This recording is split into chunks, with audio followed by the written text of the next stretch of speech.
And today, I'm humbled and pleased to be part of this event. And yes, we're going to run it. So allow us begin with a divine connection, all right? So let me have a different denominations, if they're here, if I have a Muslim and also a Christian, if we have that kindly. Thank you. Let's appreciate this African man here. Come. A Muslim or a Christian? Christian. A Muslim? No Muslim? Let's appreciate him. Let's appreciate him. Let's appreciate them and also begin this in the word of prayer. So we'll start with you, then we'll finish up. Is that okay? Thank you. Right, let's go on the prayer. Father, in the mighty name of Jesus, thank you for the gift of life that you have revealed unto us.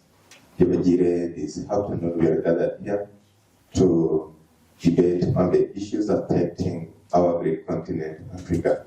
Jehovah, you endowed us with a lot of wisdom and with a lot of knowledge and with a lot of experience, Jehovah.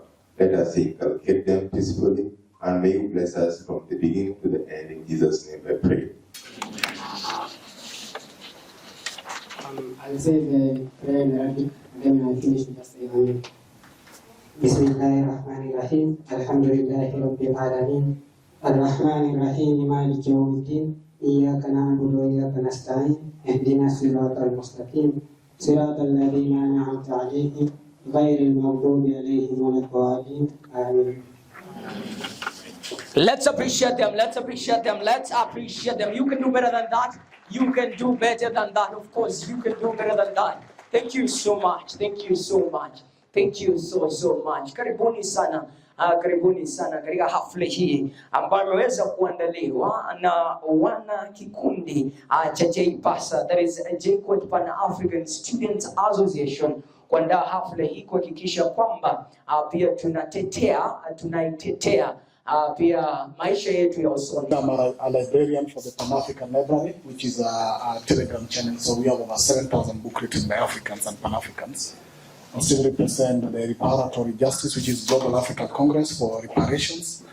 I'm a director of leadership, so many other Pan-African organizations. But allow me to dispel some of the few things that are problem here. The concept of sub-Saharan Africa was brought by some other people. And that's why people claim that Egypt is not Africa. Because to their definition of Africa, they are talking of sub-Saharan Africa. The word Sahara is already a desert. So why do you say sub-Saharan Africa? So the whole part of where is desert is Sahara.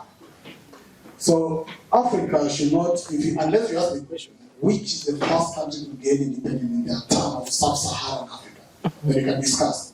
But there's still a discussion between Sudan getting independence in 1956 and Ghana in 1957. But again, independence about self-rule is political. It's not in any other direction of social and economic. So when you talk of social and economic, then you come to liberation. It's very clear that no country has attained liberation. Because when you talk about control of your economics and control of your social and cultural activities, we are still in the process. That's why African Liberation Day is a reminder of our liberation struggle, not a celebration of liberation, because we have an achievements. But just to also bring this to an end, Ethiopia was also during the Battle of Adwa. Remember the emperor ran away. Yes. They went to Britain. It means the Italians conquered Ethiopia for around a week when the emperor ran away. But the Battle of Adwa attracted solidarity from both the Sahara, the Caribbean, and even America. So it's not true, even though it was not appearing like colonization, but there was a defeat of Ethiopia within a week that the emperor ran away, Haile Selassie and the rest. They ran away. And that's in the records if you want to check that. But Liberia and the rest were just protected, colonies. So there were countries created to actually take into consideration the Maroons who had disturbed the Americans and during the Caribbean. So they were brought as a colony. So it was like a protector. So create a country and put people there. So we can neither say they got independent or not. But if we talk of self-rule, when you talk of South Africans, who are Africans in South Africa? And that's why the 1957 conference in Ghana was talking about all Africa conference, and the people is Africa from Africans, who is an African. So saying that South Africa gained independence in 1920s or 1910, who is an African in South Africa? And that's why the Africans never felt that that was independence to them. And that's why, in fact, that was the intention for the whites even to declare the independence in Kenya, They wanted to do the same in Zimbabwe when they colonized and took control of us. That's the difference between colonization and colonialism. So when they took control, like the White Island in Kenya, and in Zimbabwe, and in South Africa, they wanted to declare their independence. So they wanted to claim that this is their country. That was the problem. That's the way what they did in South Africa. They claimed that was their country, so they're getting independent from themselves. Also, the whites get independent from their same whites, and they claim that's their country. That's not true. And that's why Africans have to fight for their independence. And independence, as I've said, is political. It's self-rule. So liberalization and the rest of things become now social and economic. Thank you very much. You can do better than that. You can do better than that. You can do better than that. Let me feel the oomph. Let me feel the oomph. Let me feel the oomph. Let's appreciate the president. Jay Pasa is also in. Let's appreciate him. Let's appreciate him. Let's appreciate him. Amazing. Amazing. Until he sits down. Until he sits down. Until he sits down. Until he sits down. Until he sits down. Thank you so much. Thank you so much. Thank you so much. Let's appreciate him once again. That was a defying. Let's appreciate him. Amazing, amazing, amazing. The spirit of Pan-African. He's a real Pan-African. Are you a real Pan-African? Are you a real Pan-African? Are you a real Pan-African? I like the honesty of some of you. Someone is just doing like that. The last question, then I invite the J Passer team as we start this off. The last question. In the year 2011,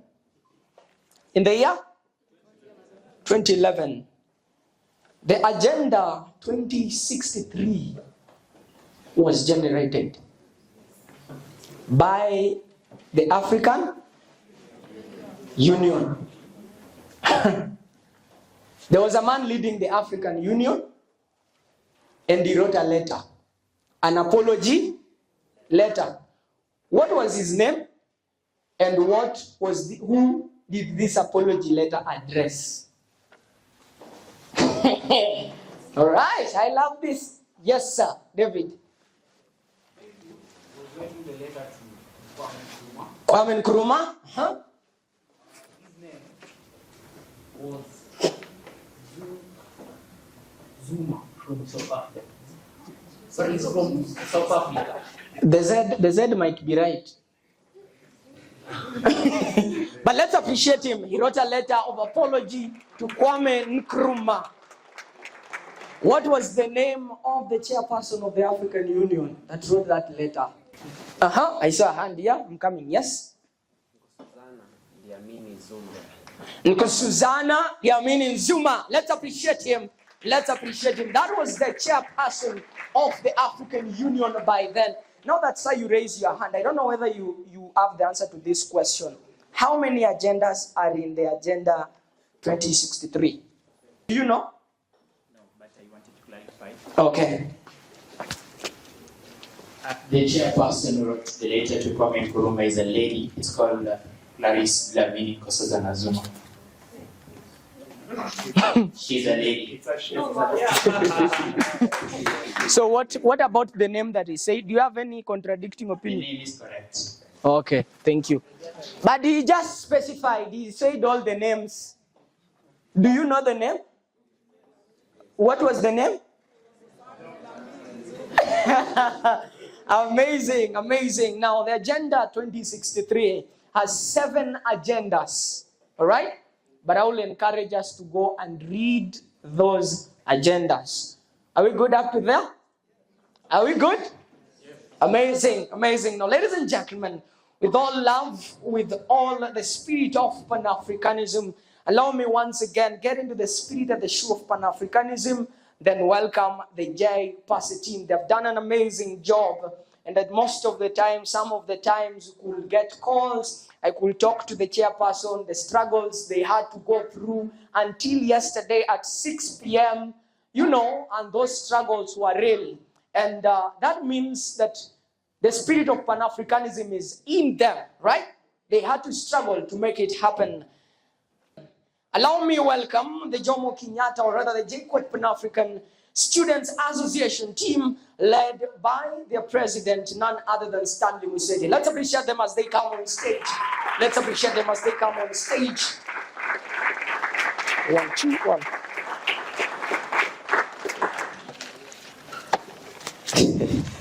I'm not used to a boring audience, so I want you guys to fire up.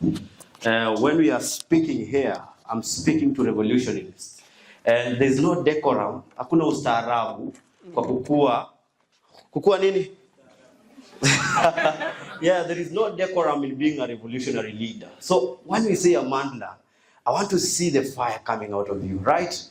So Amandla! Bana, you guys are so boring, man. You don't look amazing from down here. Amandla! So everybody here, everybody. Some energy here. Amandla! Amandla! Amandla!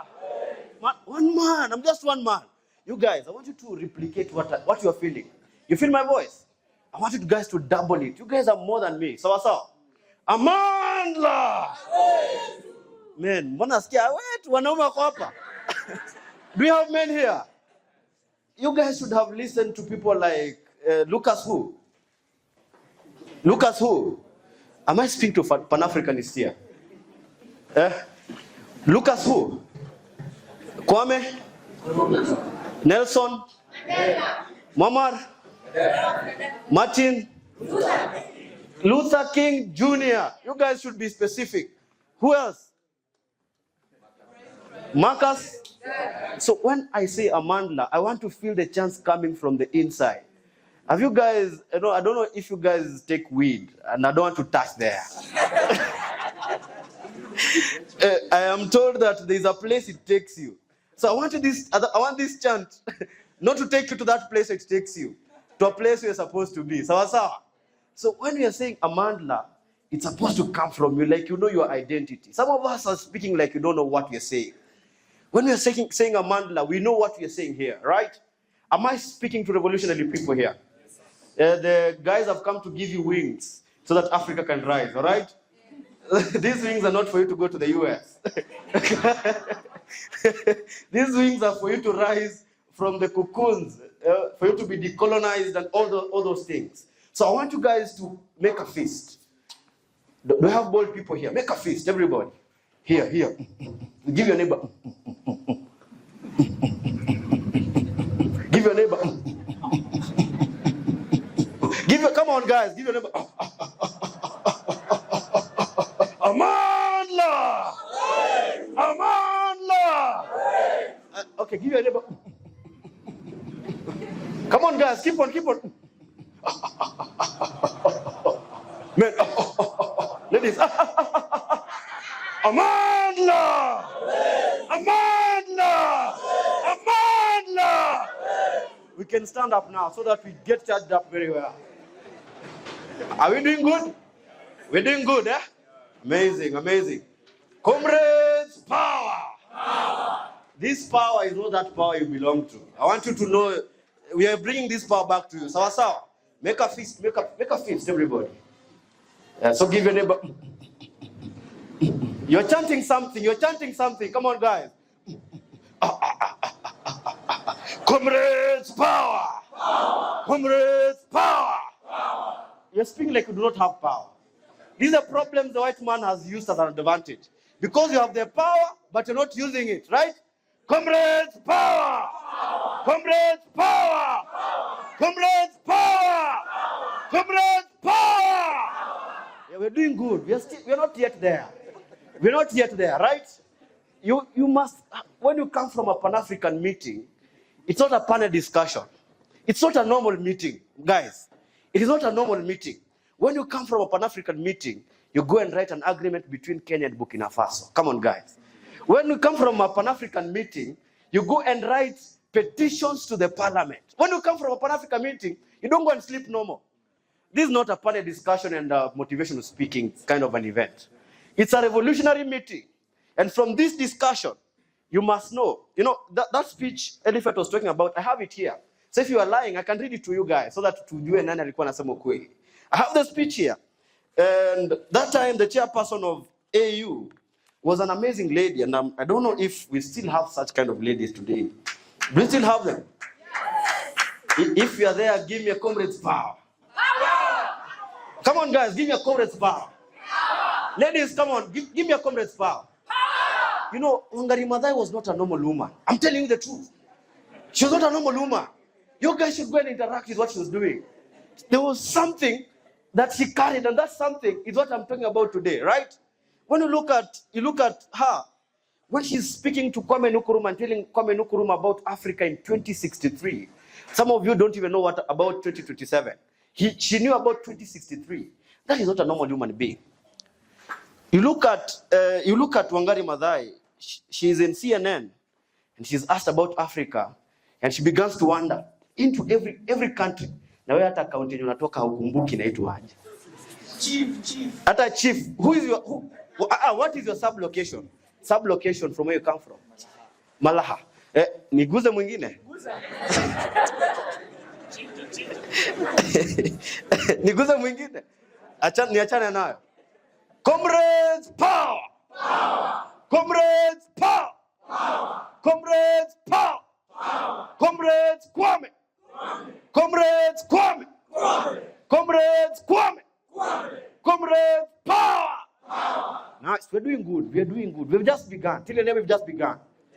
Give your neighbor. Do you know that is a native language in a certain city in Africa? They're speaking to each other like that in the forest. Have you guys watched those videos on TikTok? And so what are they saying? When I say power. Amazing, we can have our seats.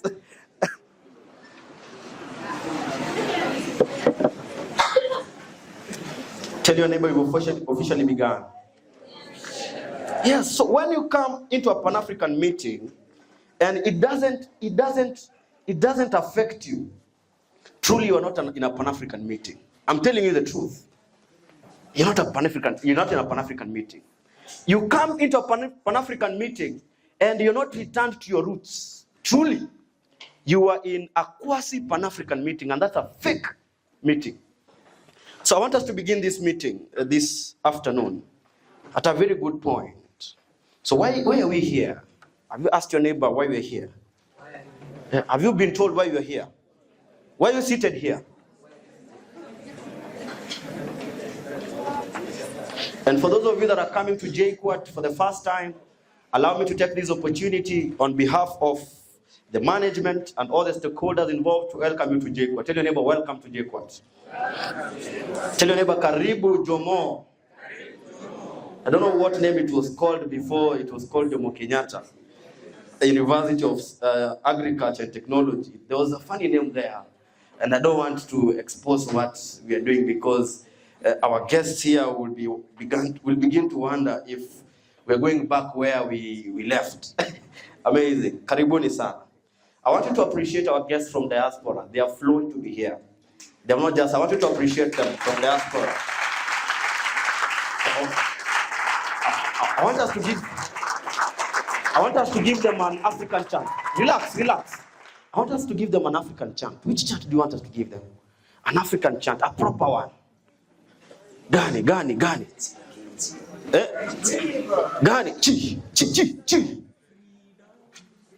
Tomorrow freedom is coming. It is today, right? Okay, now we want to do that because it is today. What? A chant, an African chant, a serious one. I want a serious chant. I don't want to touch Malema. Chi. Ooh. Oh, ah. I won't touch that one. Give me a chant. One random guy. Give us a chant. Which one? Sorry? I reject you like the finance bill. I've rejected that one. Another one? That one I've rejected it because we're not here for that one, right? We are here for serious business. Tell your neighbor we're here for serious business. We are here for 50 years from now, not 2 years, right? 2 years itapita. We are here for 50 years. We can't be 50 years with one term. When we get there, we shall deal with that. Let's deal with 50 years from now. A chant, a random one, pick one. One? One people, one day. So how do we do it? One people. It's one people, one destiny. Amazing. The instruction is clear, and I'm glad I'm speaking to intellectuals. So when I say one people, your reply is simple. One destiny. Sawa sawa? One people, example, for example. Hata mwalimu wa maths alikuwa anaandika for example, si ndio? But in campus you're told for instance, si ndio? Take a case of. Consider. Oh my God. But the unfortunate bit is this language is foreign. How about Swahili? Kwa minajili. Ndio manake, kwa mfano. Ndio manake, si ndio? Ama namna gani? Kwa chinsi. Kwa chinsi, si ndio? Gani ingine? Gani ingine? Amazing, amazing. So we are here, listen now. Come on, tell your neighbor, focus. We are here to remember a few things that are very critical. And I'm here to begin this program officially so that the conversation goes even deeper. There's a part that is very interesting. You know, Mr. Speaker, I don't know, right? I will know that time. If you know, you know, right? Okay, we'll get there. So we're about to begin the program. And what I'm saying is we are here for Pan-Africanism.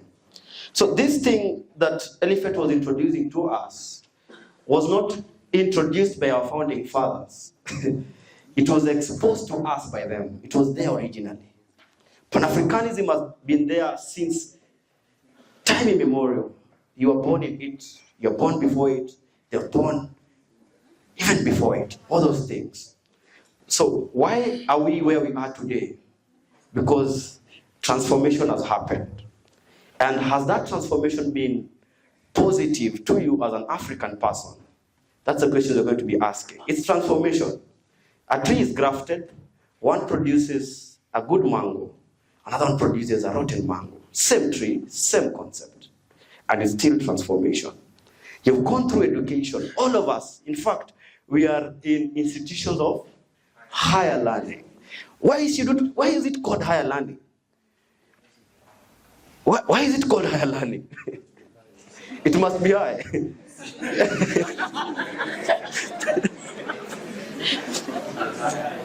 Some of us here are taking prestige in the articles introduced before the names of our universities. But what is the beauty of that education if it doesn't change Africa? We are taking, I went to the Harvard as if it is interesting me. It doesn't.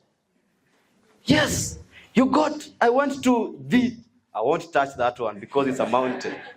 The, whatever it is. But if that education doesn't transform our environs and who we are as a people, it is us. I won't go there. I won't go there. So we are here because all of us are suffering. All of us here, including you that is in a good suit or me that is in a good kaftan, are suffering. I'm not talking about money here. Nikiguza huko pia tumeinama sana lakini sawa. All right. The theme of our event today is reclaiming our future, reviving Pan-Africanism for unity and self-reliance. Ask your neighbor, are you self-reliant? Deep inside, he or she has said yes, but tell your neighbor, stop lying. Tell your neighbor, stop lying to yourself. To welcome him. As Africans, bwana, munifunze. Which one? Another chant. We shall give him his power. So prepare your fist, everybody. Prepare your fist. Prepare your fist. As he comes, we give him power until he's here. Comrades, power! Power! Sami, power! Power! Sami, power! Power! Sami, power! Power! Energy, Sami, power! Power! You're doing good. You guys are trying. But I'm hoping before he finishes, you'll be doing better, all right? Carry on. What a wonderful place to be. What a wonderful place to be. The reason I picked the laptop is not because I couldn't have spoken out of it, but because they said, amplify on the theme of the conference. And I thought, wow, that sounds a bit intellectual. I might get it wrong. And since we are in a place, as he said, the highest institution of the highest learning, so I'm happy to share with us. And if you look at the theme for the day, before I say too much, do you know what's the theme for today? The theme for this conference is declaiming our future, awakening consciousness in the youthful minds. Oh, can I hear an amen? Amen. Wanna see few? Oh my good Lord. You are awesome people. The thing is, what are we reclaiming? Where is this future? What are we awakening? And by the way, what is this consciousness we are talking about? So we'll hear about the future. We hear about the awakening. We hear about consciousness. We hear about the youth. And we hear about the mind. My fellow comrade here have said, maybe some people are not understanding what Malema is saying. Maybe they are not understanding Pan-Africanism. And the reason could be they have not understood the humanity itself, or who a person is. For when you understand yourself, then we are able to move. Comrades, power. The future belongs to you. No one can sell the future to you because they don't have. It is yours to claim. We all share in the ability of planning for that future, for no one has been there. But we have a chance to be there. Consequently, nobody should mess with your future. They don't own it. They weren't there. Why are they messing it? Especially when you watch. Allowing your future to be robbed is very, very irresponsible of you. Did you hear that? Allowing your future to be robbed is very irresponsible of who? Of yourself. Hoping someone will speak on your behalf, stand on your behalf, pray on your behalf, defend you, is really hope against hope. There arises a movement like this one of Africanism, where you also have to stand for yourself. I want to remind you one word, as I clear with the future part, that we are all actors in the future. We are not interested with bystanders. You cannot stand by and watch other people work, think, plan for you. It has to be you. You are no longer a bystander. Now let me tell you why you must activate your bystander. This is what we see bystanders do. A beautiful girl walks in the corridor at jailcourt. A robber comes and grabs her bag. A man is watching there, doing nothing, as the girl is robbed. But another person comes behind and says, "You man, why are you watching this girl being robbed when you're watching?" Then the guy wakes up and says, "Wait a minute," and grabs the person who was robbing the girl, hits him up, and returns the bag to the girl. That is activating a bystander. Are we together? You must learn to activate the bystanders in your life. Those who hope things will be good on themselves, tell them it is not possible. I must do it. You must do it. Awakening.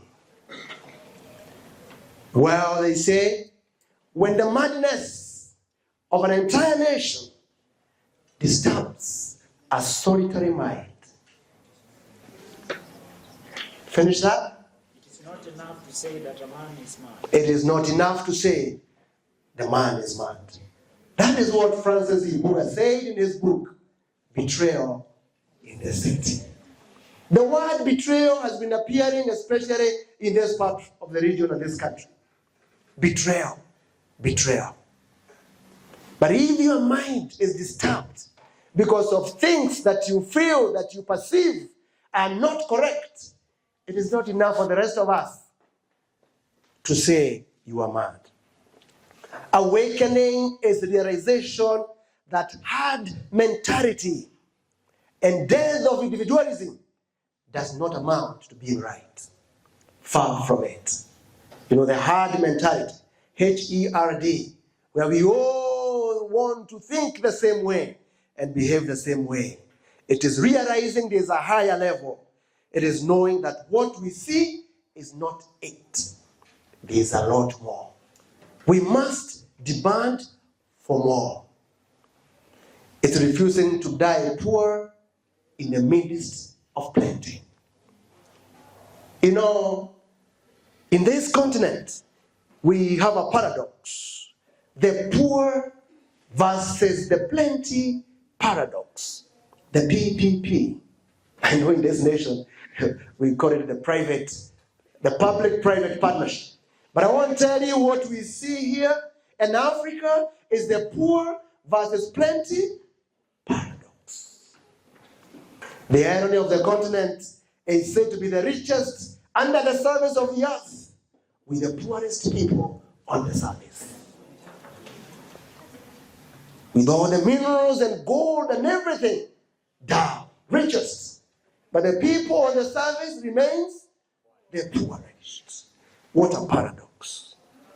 Cicely Rhodes would say, so little done, so much to do. And that is where we are as Africa, as Pan-Africans. So little done, yet so much to do. Mark Twain would add and say, whenever you find yourself on the side of the majority, it's time to pause and reflect. And when you think about the youth, it's numerically defined, its age, agility, and youthfulness. Kenya, for instance, just like the rest of the world, we are a teenager nation.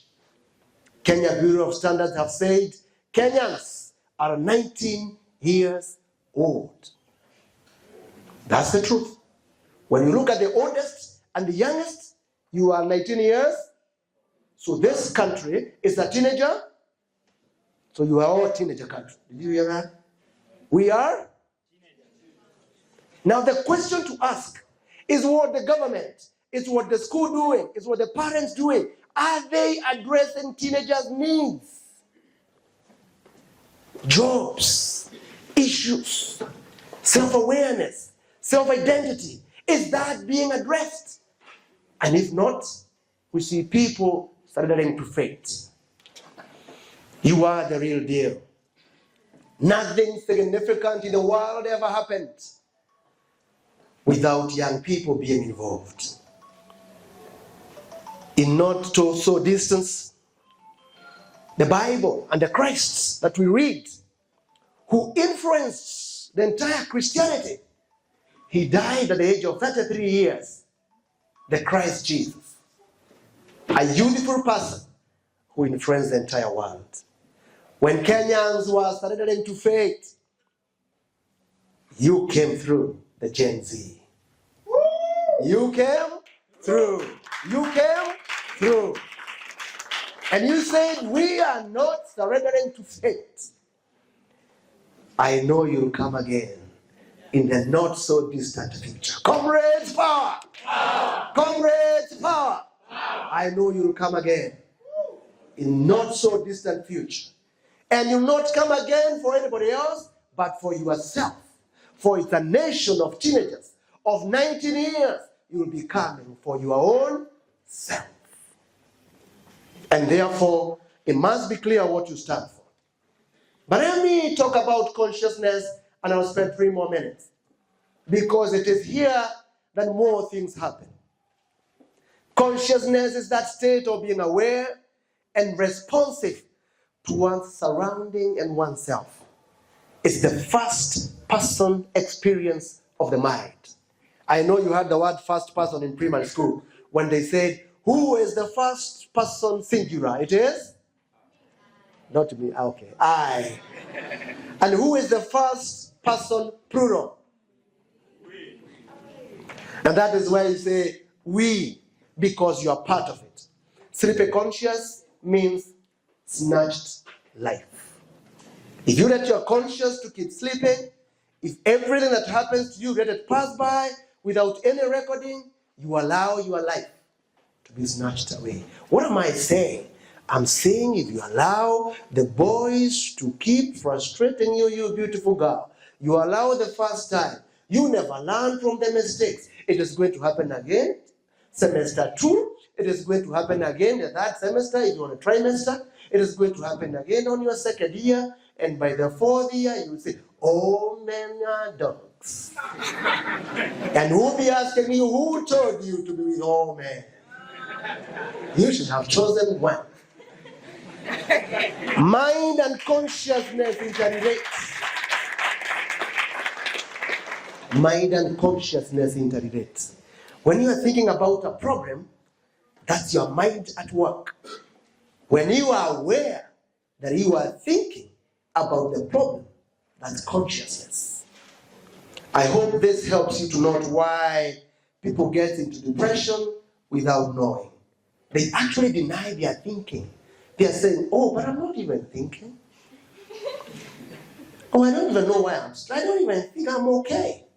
Because the consciousness and the mind are not related. Did I say in day-to-day life, I am a mental health practitioner? I should have said that. When you feel pain, that's the mind experiencing sensation. When you are aware of the pain, that's consciousness. That's what I saw in Gen Z. The parents were experiencing the pain. The Gen Z were conscious of the pain. Can I hear an amen? And that is the difference. And that's the consciousness you must carry. And that's the consciousness that must be taken, never be taken away from you. In essence, the mind is the aging. There are 4 layers of consciousness as I conclude. Layer number 1 is called mind consciousness. The layer number 2 is the sense consciousness, which we usually call common sense. The layer number 3 is the store consciousness. I want you to consider that. The store consciousness, what you store there. Because it influences you whether to accept Malema or not.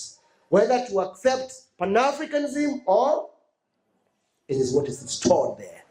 And the final one is the manners. The mind consciousness is the part that makes judgments and plans. The part that I'm using now. Listening to me, making your assessment, making your judgment. Now, that's the mind consciousness. It is analyzing it. It's using the brain to get working. You all know that the brain is only 2% of the body weight. But you know it consumes 20% of the body energy. That's how mighty the brain is.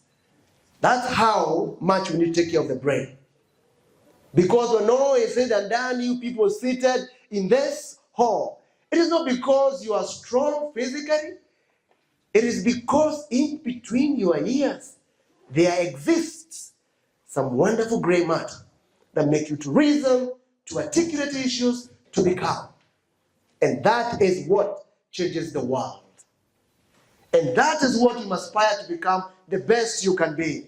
You know, Martin Luther King Jr. would say, if a man, and you can put a woman if you want, is called to be a street sweeper, he should sweep the street so very well.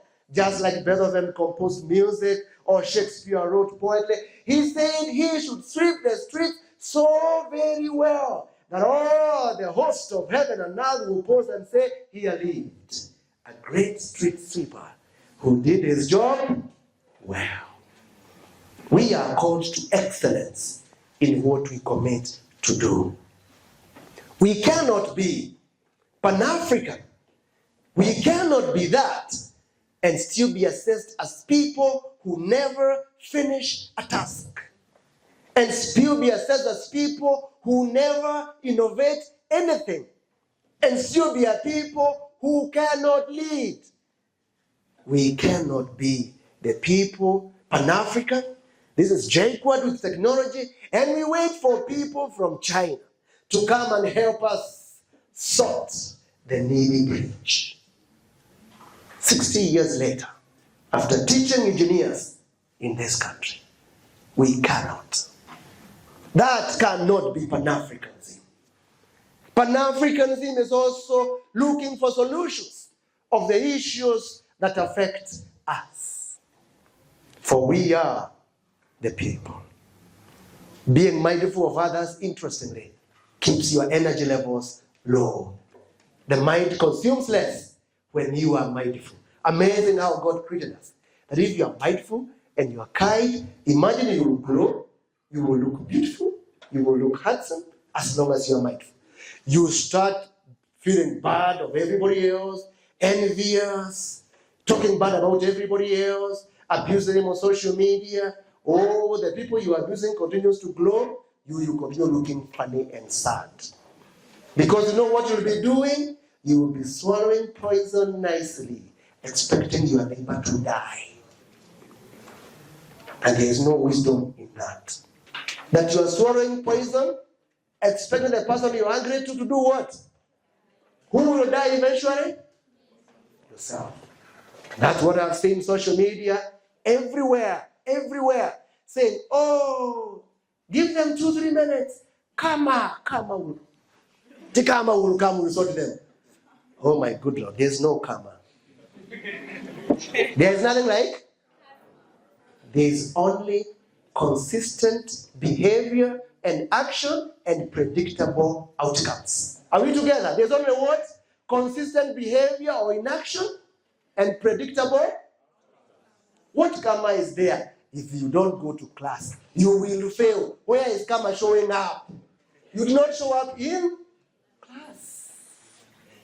So I want us to note that as we talk about Pan-Africanism, we must be self-aware. The store consciousness. This is the most profound. It is the deepest part in your brain. It is the totality of the seed. It is the museum. It's where all the story of your life is kept. You know, museum is where things and wonderful things are kept. In the absence of those things, it's not a museum. It's just a building. So in the absence of wonderful things in your mind, I don't know who you are. Maybe a walking body. And therefore, it is important to ask yourself, what do I consume? What do I put in my mind? And that is why when you get a smell, you can say, I have smelled that before. Because your museum kept it for you. When you hear a word, you can say, I have heard that word before. When we hear some leaders in Kenya say, oh, post-election violence, oh, drums of war, you are like, I have heard that before. And the implication it had in the nation. Are we together? And therefore you are keen to say, what do I store in my mind? But technically we say, in mental health, that probably is an illusion that you are free. Because sometimes you can walk in a shop without thinking much. You go and pick a dress and you wear. And that dress looks like the same similar dress you have in your wardrobe. So when you're bragging, you made a decision. I wonder what decision. The decision was made long before you walked in that shop. So who made that decision? It is you in the store consciousness. What am I driving? And that's where Marema's story comes in.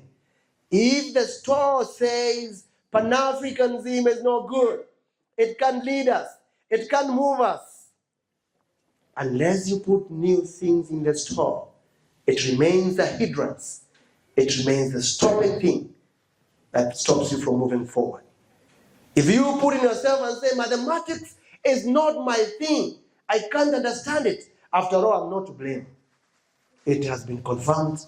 My grandfather failed. My father failed. My father's brother was worse. This thing runs in our family. It has nothing to do with me. You can even justify. But the reality is you need to wake up and say, what am I feeding in my store consciousness. Therefore, for us to awaken the consciousness in the theme for today, we must be clear on what conscious are we awakening. Are we awakening defeat? Are we awakening success? What are we awakening? Are we awakening trauma? What are we awakening? What you are awakening is what you have been feeding. The old traumatized, government oppressed thing that you put there, you live a life of fear. And that's why Gen Z had to liberate this nation. Because the older group, we had already believed you cannot fight a government, you cannot win, until another group came and said, wait a minute, you can. Yes, we? Yes, we? Because it is your future, and you must defend it. What are we saying? What is in this nation store consciousness? What is stored in your nation consciousness? For those from different parts of Africa, what does your nation consciousness store? Is it defeat? Is it accepting that we can't feed ourselves? Is it that we have all to run away and go to Europe and other places? What is in your nation store consciousness? And that is why, as Pan-Africans, young people, we must unplug it and replace it with what we are called to do. I look forward to such new stores in each one of you.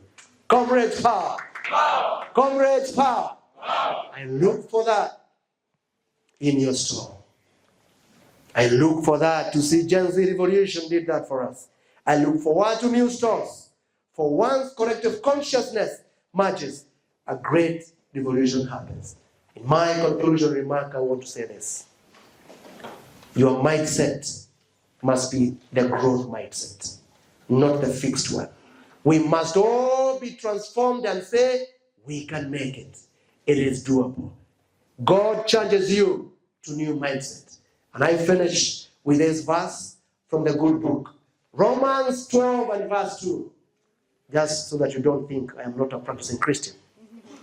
It says, do not conform to the pattern of this world, but be ye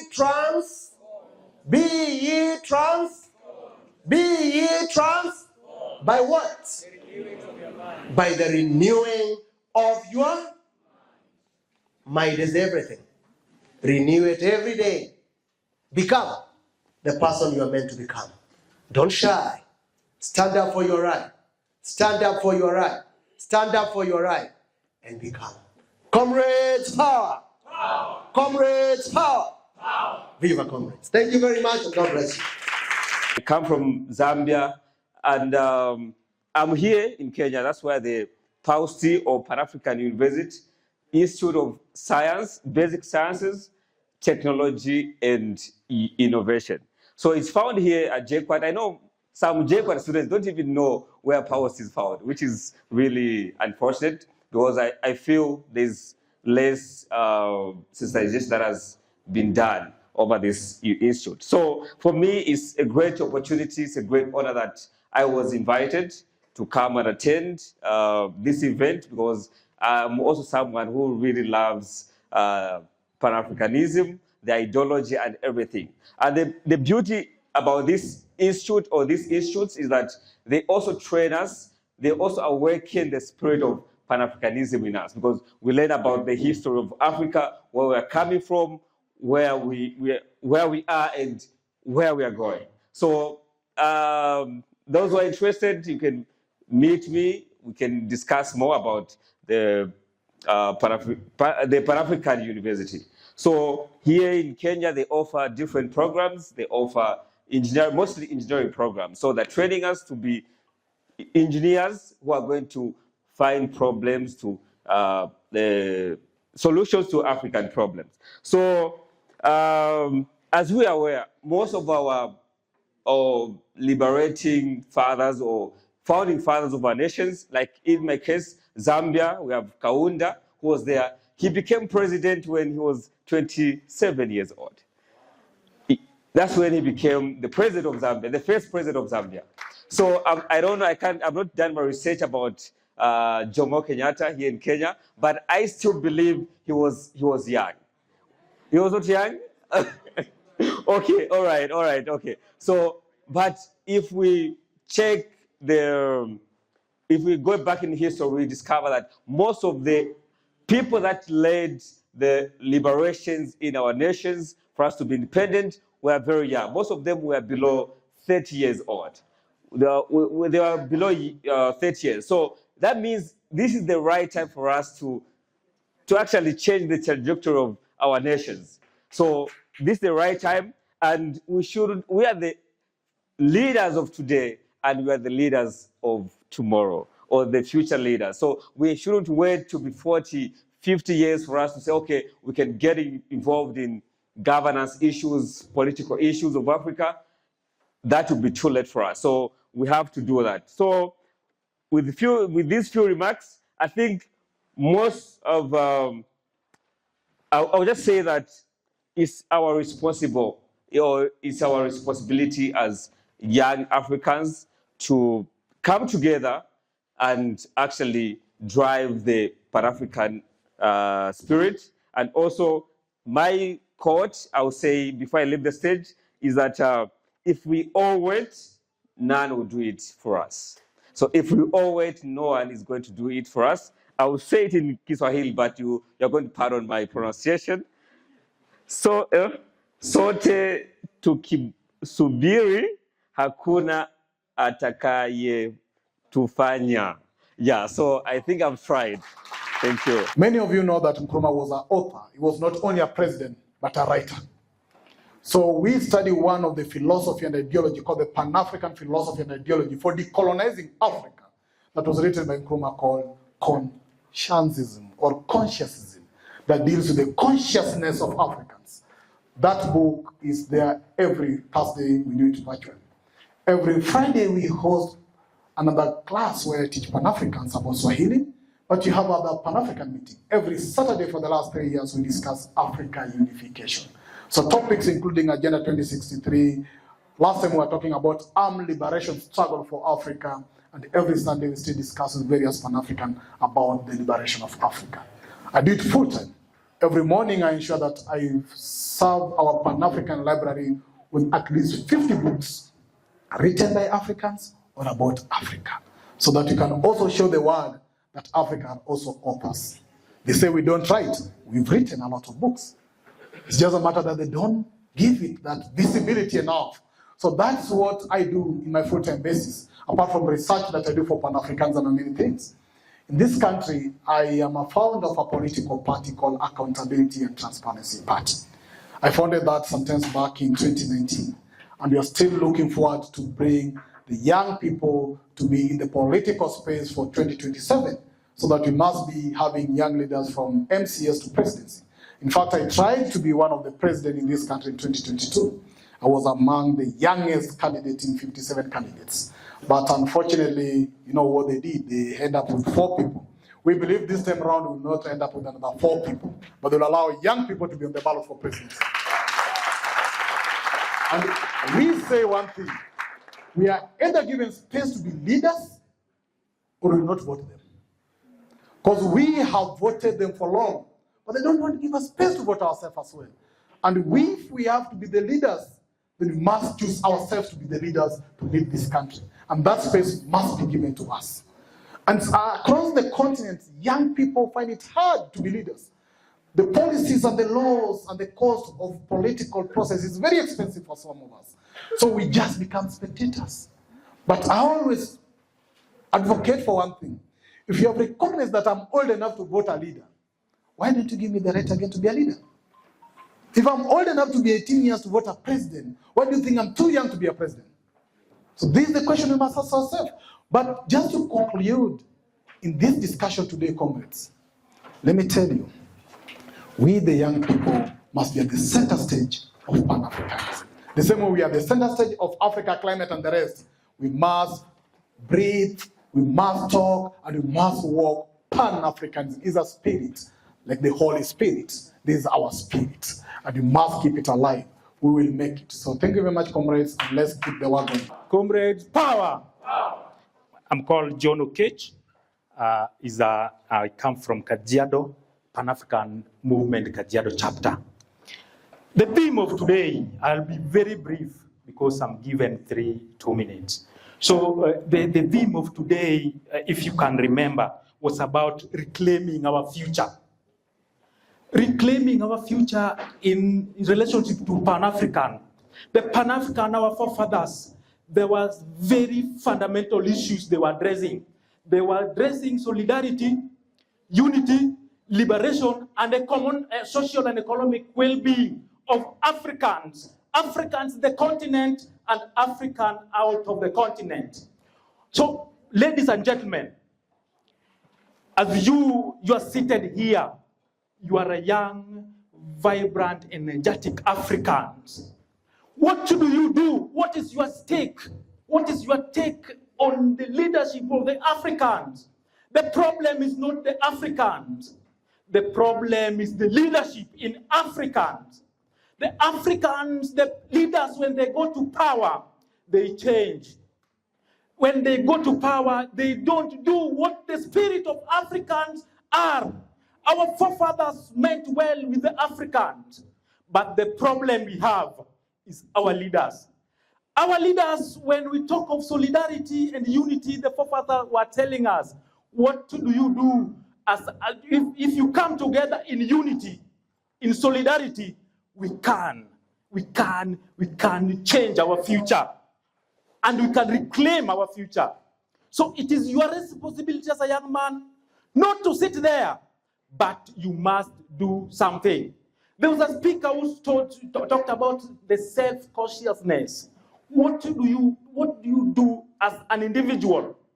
What is your take as an individual to change Africa? So African depends on you. It is you who will change it. Nobody will change it. Nobody will move Africa to Agenda 2063. It is you.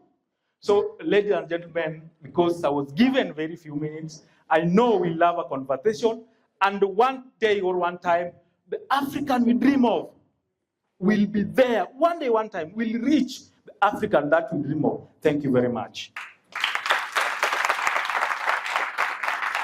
Comrades, power. So today is my birthday. Give me a black power. Let's say black power. Black power. Black power. Black power. Yeah, so my name is Joseph Karanja. I like explaining why I got the name Joseph. Is because I'm a Kikuyu and I'm named after my grandfather, as the traditions of the Kikuyu. My mother named me after her father. So he is Karanja, and he had the gifts similar to the Joseph in the Bible. So people who had read the Bible say to him, we call you Joseph from now onwards. So then I'm named after him, Joseph Karanja. That's how I am Joseph. Black power. So the question is, why wouldn't they let Karanja be with the same gifts as Joseph without even whitenizing him or whitewashing him, you know? You know what I'm asking? You know, that's a Pan-African question, you know? So like Africans, we still have our gifts. Karanja can be Karanja and write his story, you know? You don't have to call him Joseph to make it like now you make sense.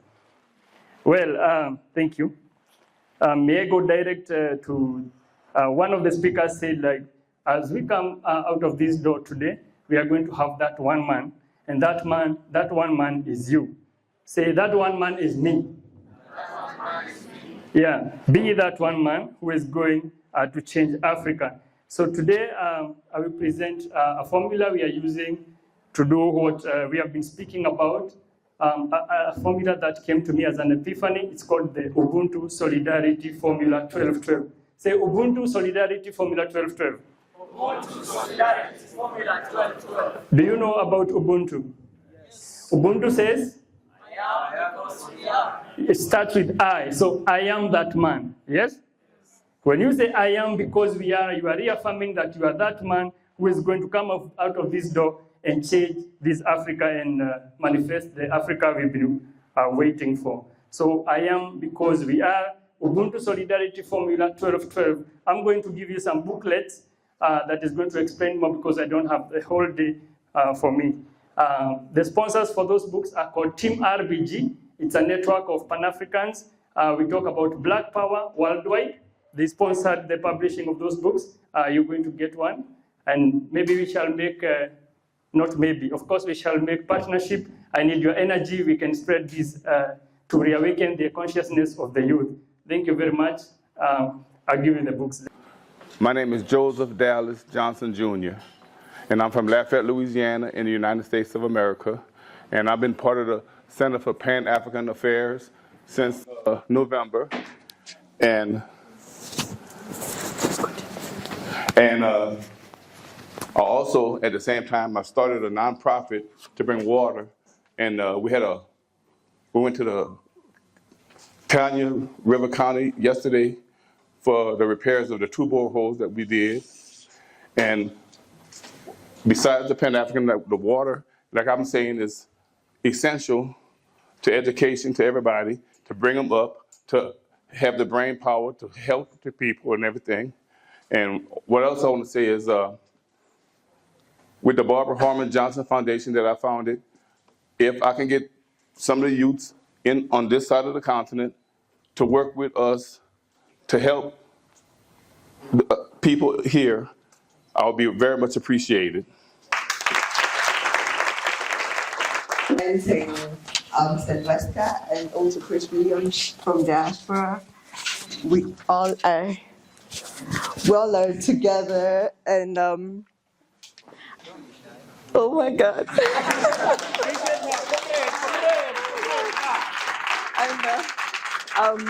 Together, I think together we can do this. And with everyone, if you and me, we all focus on this, I think we can do this. We got this. Thank you. I am also from Louisiana, in the United States. I am today representing our Archbishop John Milton, who could not be here. He will be here tomorrow, but could not be here due to an emergency with one of his cases that he was working on. But we are partnered with the Center for Pan-African Affairs. We are also forming the Center for Pan-African Affairs in the USA in order to collaborate and bring more diaspora involvement to what we're doing on the continent, because it is time for Africa's children to come home, whether it's physically, mentally, economically, socially, culturally. It's time for us to band together, to unite, and to finally defeat this thing that thinks it's a giant that can keep us down. I was surprised to see him here. I'm the head of Pan-Africanism, Media and Communication at One Map Africa, where he takes the classes. And they decided to give me 3 different positions. I don't know why. So I'm the head of Media and Communication. I'm the secretary for the Pan-African Department of the One Map Africa. And I'm also here. The main reason why I'm here, I got an email from South Africa to come and represent African Continental Unity Party. That is the SCUP. SCUP is a Pan-African political party with headquarters in every administrative capital city of every city in Africa. So it's a pleasure to be here. Great to meet my man. I see Comrade Sayalel. I've not seen them in years, but these are people that I speak to social media every day. I'm always on their necks. Hey, when are you coming to the class? They just didn't know. We never seen each other. So that's the power of Pan-Africanism. So I'm gonna leave it with saying a powerful quote that has always been said by Ernesto Che Guevara. He always said it in Latino, and he always said, "O muer en patria," and that means homeland or death. We were Africans before we became Kenyans. I'm a Kenyan because a British came and drew some borders here and said, from now on, you're going to be a Kenyan. Somebody said and drew some map and said, you're going to be Nigerian. So I'm not Kenyan, I'm not Nigerian. My first identity was Africa. Viva people, thank you.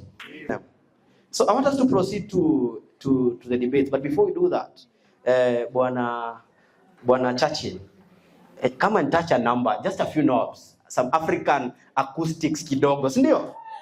We want to listen to ourselves. Hi everybody. Hi. Hamjambo. Mko salama. Bonjour. Yeah, those are the two that I know, right? Manatia. Is that right? Nimekuwa na kishoko sana. Sawa sawa. Muriena. Wabo alafu. Wabo. Mlembe swa. Swa. Mlembe te. Te. No, you say it twice. Mlembe swa. Mlembe te. Mlembe mia. Amandla. Amandla. Yes, that is it. Honestly, I'm scared, so I'm just trying to,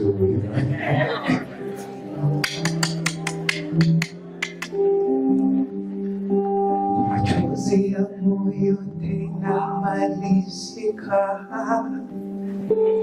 mie nitalala na nani, wewe unaenda.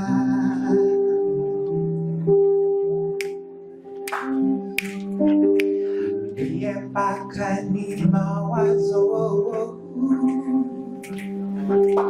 mie mpaka ni kuwazawaza, wewe unaenda, unaenda, oh, kama ile njia ya kuenda, na kama ni maisha ya kufuata, we dada, rain on, say, rain on, rain on, rain on, seems that's the way. Rain on, rain on, rain on, seems that's the way.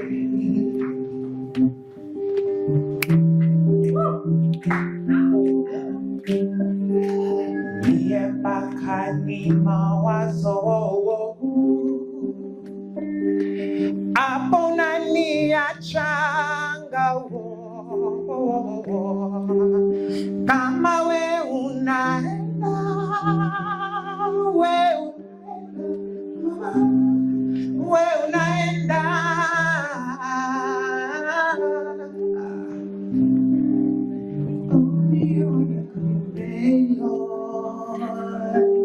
Rain on, rain on, seems that's the way. We can do it on the together. Chante. Rain on, oh, rain on, seems that's the way. Oh me, I wanna go. You gotta say it louder. One more time. Seems that's the way. As we finish now, louder. Rain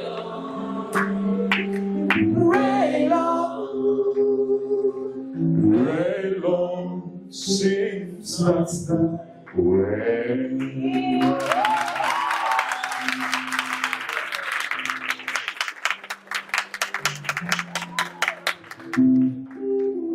This one you're gonna learn today. I'm very sure, I swear. Okay? Nayokinza mutindo ya pasi banokolio, yaka pembeni nazalise wayo ya motema, tobandi bomwana tomeseninga nayo dunia, tobandi bomwana kimoninga na miso ya mama, ejali mabena yoka okomi na pasi nazate, na koya na Kenya na yokoza na tozonga na Kinshasa. Oh mama na ya ilodi mapasa lokumu ya famili oti wapi. One more time. Ya ilodi mapasa lokumu ya famili oti wapi. Rumba kitoko.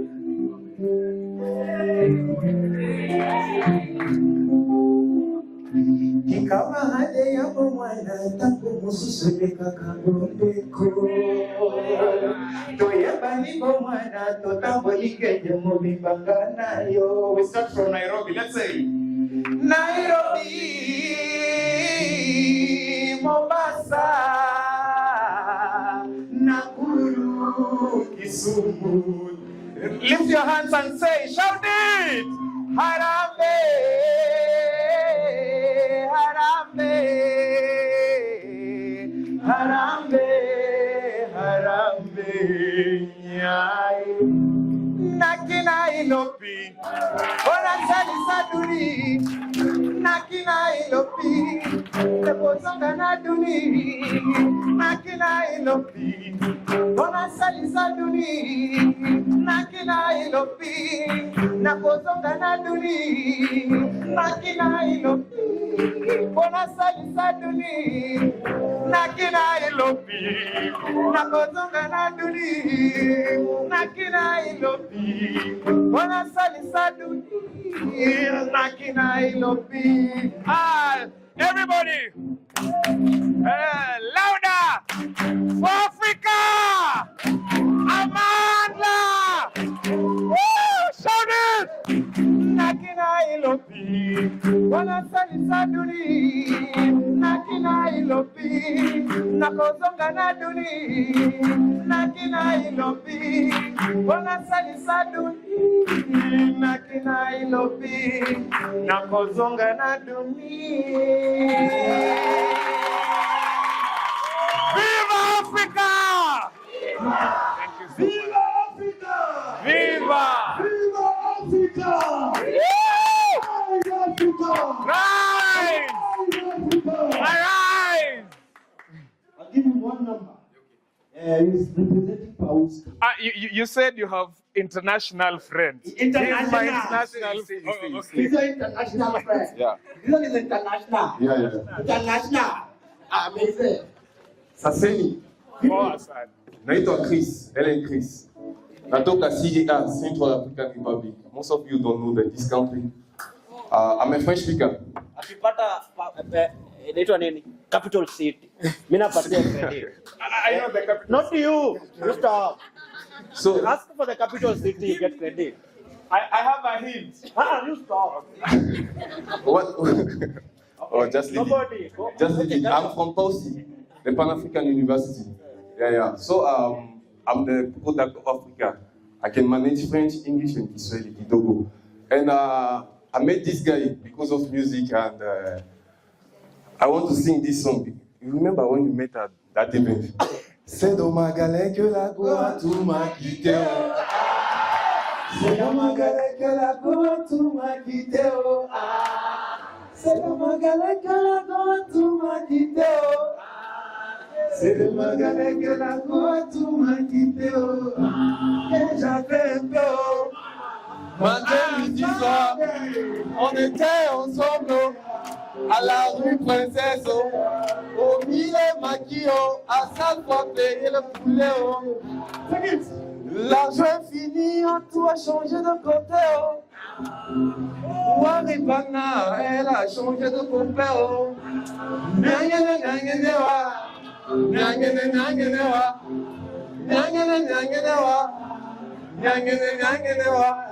Dieu merci pour moi et que je savais chanter un peu haut.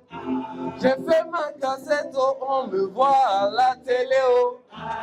Matin, midi, soir, c'est moi, je chante à la radio. L'argent est fini, en toi changer de côté. Attends, je vais partir le couper. Mais on dit premier gaou n'est pas gaou. C'est deuxième gaou qui est nyatao. Nyangene nyangene wa. Nyangene nyangene wa.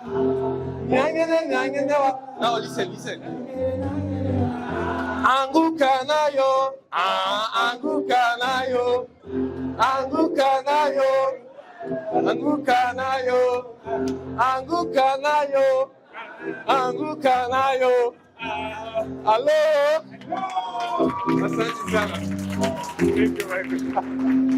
We'll get to the debates. Prepare. Let me know. Let me take count. Took KCA. JQuat. MKU. You ready? Mko sawa? Muranga? Not really. Zitek? Mko sawa? Has Nomi landed? Is Nomi here? Not yet. Oh, you're here? Perfect. Thank you for coming. Who have I forgotten here? MMU? Are you guys ready? You're very ready? Fantastic. Yes. Perfect. Perfect. Perfect. We're doing good. We're doing good. We're doing good. All right. It's about to go down. It's about to go down. But before it does, I want to give an opportunity to the former gender, and welfare secretary, the Technical University of Kenya, just to say hi, all right? But this is how the debates are going to go. We have 6 universities. They're going to be debating for 30 minutes each. So for the next 1 hour, it's just an interesting moment. 30 minutes each. Tuk will be battling against, give me a guess. Give me a guess. Tuk will be, sorry. Moranga. Zitek. Give me a guess, give me a guess. MKU. You guys are choosing opponents for yourselves. You might be going to the harder side. You're ready? JQuat will be battling against, give me a guess. But I'll tell you when you get there. Allow me to welcome Ruth. Comrades power. Comrades power. Comrades power. Comrades power. Comrades power. Comrades power. Viva comrades, viva. Viva comrades, viva. Viva Africa, viva. Thank you so much. My name is Ruth. You know, I didn't have anything to say, so I had to do that. So, so that I don't just say my name and then I go and people will be like, kwani, who is this one, Javeni? My name is Ruth Wamuhonjiu from the Technical University of Kenya. I'm the immediate emeritus Gender and Social Welfare Secretary. I am so happy. I think this is my first Pan-African event. Imagine, I feel ashamed, but at the same time, I believe it's a stride. It's progress. Lazima tujigasa kidogo. So I'm also leading the team from TUK, and I want to tell you guys that we are very ready. In fact, as you are ready to win, if you're ready to debate, as you are ready to win, and I'm so happy that we are coming as young people and we're giving a different perspective of Pan-Africanism. I can't wait to hear from all of you guys and be open-minded to get the solutions that we need for Africa. Thank you. One person, don't know who, one person just say hi, then you get to the debates. I have somebody in mind. Okay. The former treasurer, KU, is here. Treasurer. Let me let Wazito, by the way, Wazito. I want you to say hi. How do you say hi here? Comrades, one title. Comrades, one Africa. I know you're expecting me to say one term, right? So I'm excited about having one Africa where we can speak the same language, and the language is Pan-Africanism. I'm also honored to be invited by my friend Stanley. I've come with a team that will just also stand and just wave. Team KU. Team KU, you can stand and wave. KU hoye! KU hoye! Okay, thank you. So, just as you have heard, my name is Calvin Juma Obanya. I served as the KUSA treasurer in Kenyatta University, that is just in the outgoing regime. And currently, the only thing that I'm enthusiastic about today is Pan-Africanism, where I believe that from this place, we can rejuvenate, we can redefine, we can reignite the spirit of Pan-Africanism, right?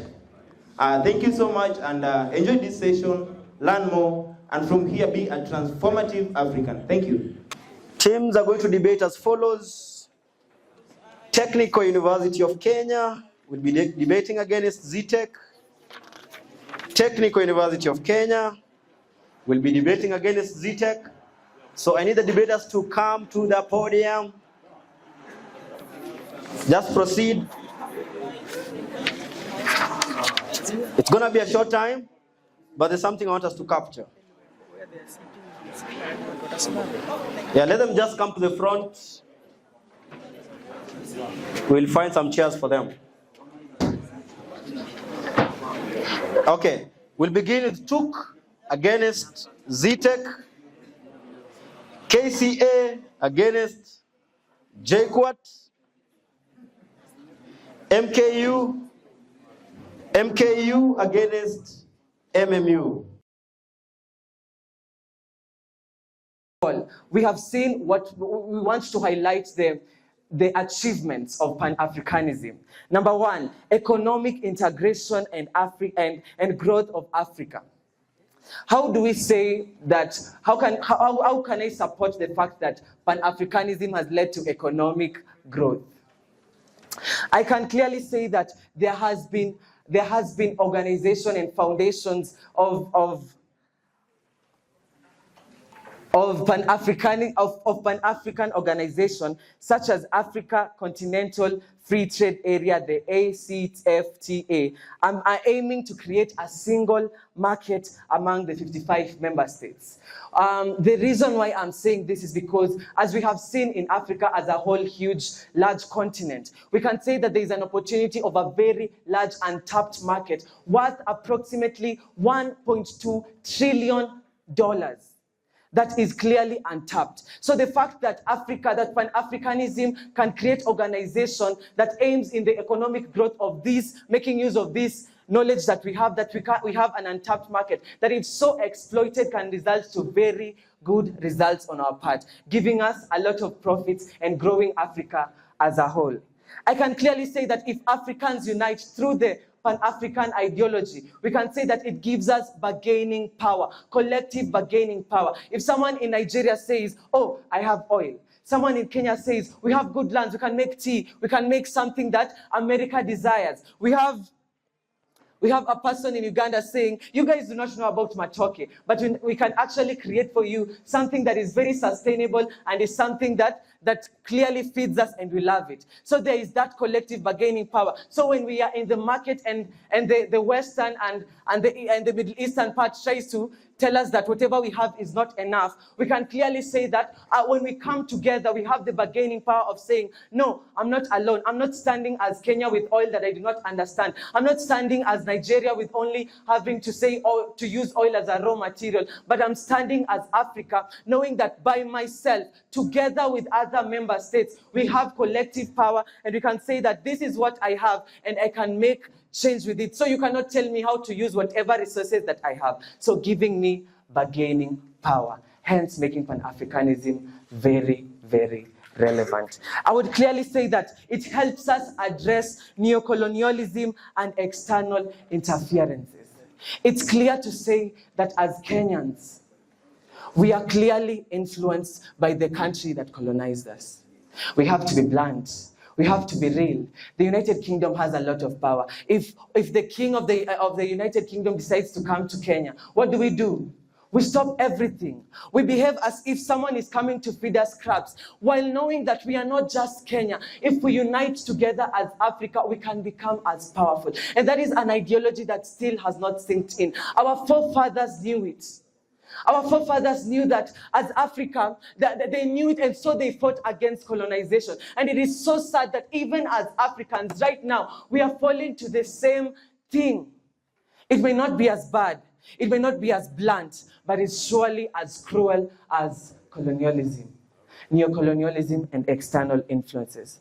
The AU has made reparatory justice healing, and I'm so glad that Pan-Africanism still shows its importance by such things that may seem small to you, but are so big.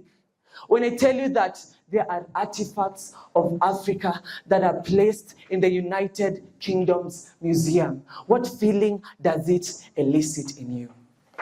If I tell you that that small change and that thing that you are so used to seeing is in a European museum instead of our own museum, showing that whatever we have cannot just stay where we are, that as Africans we cannot even take care of whatever thing little that they tell us is little, they take it with them and keep it in their own museums.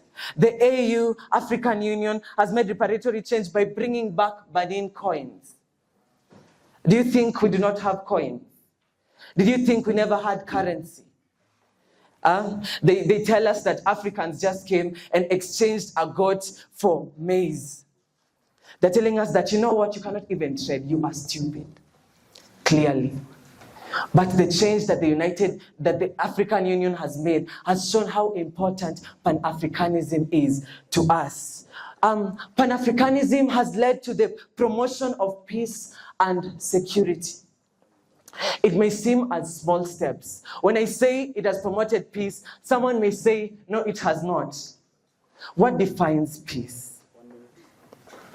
I can say it has encouraged peace. The African Union has peace and security architecture, the African peace and security architecture, telling us that as Africa, we cannot just stand against another African nation.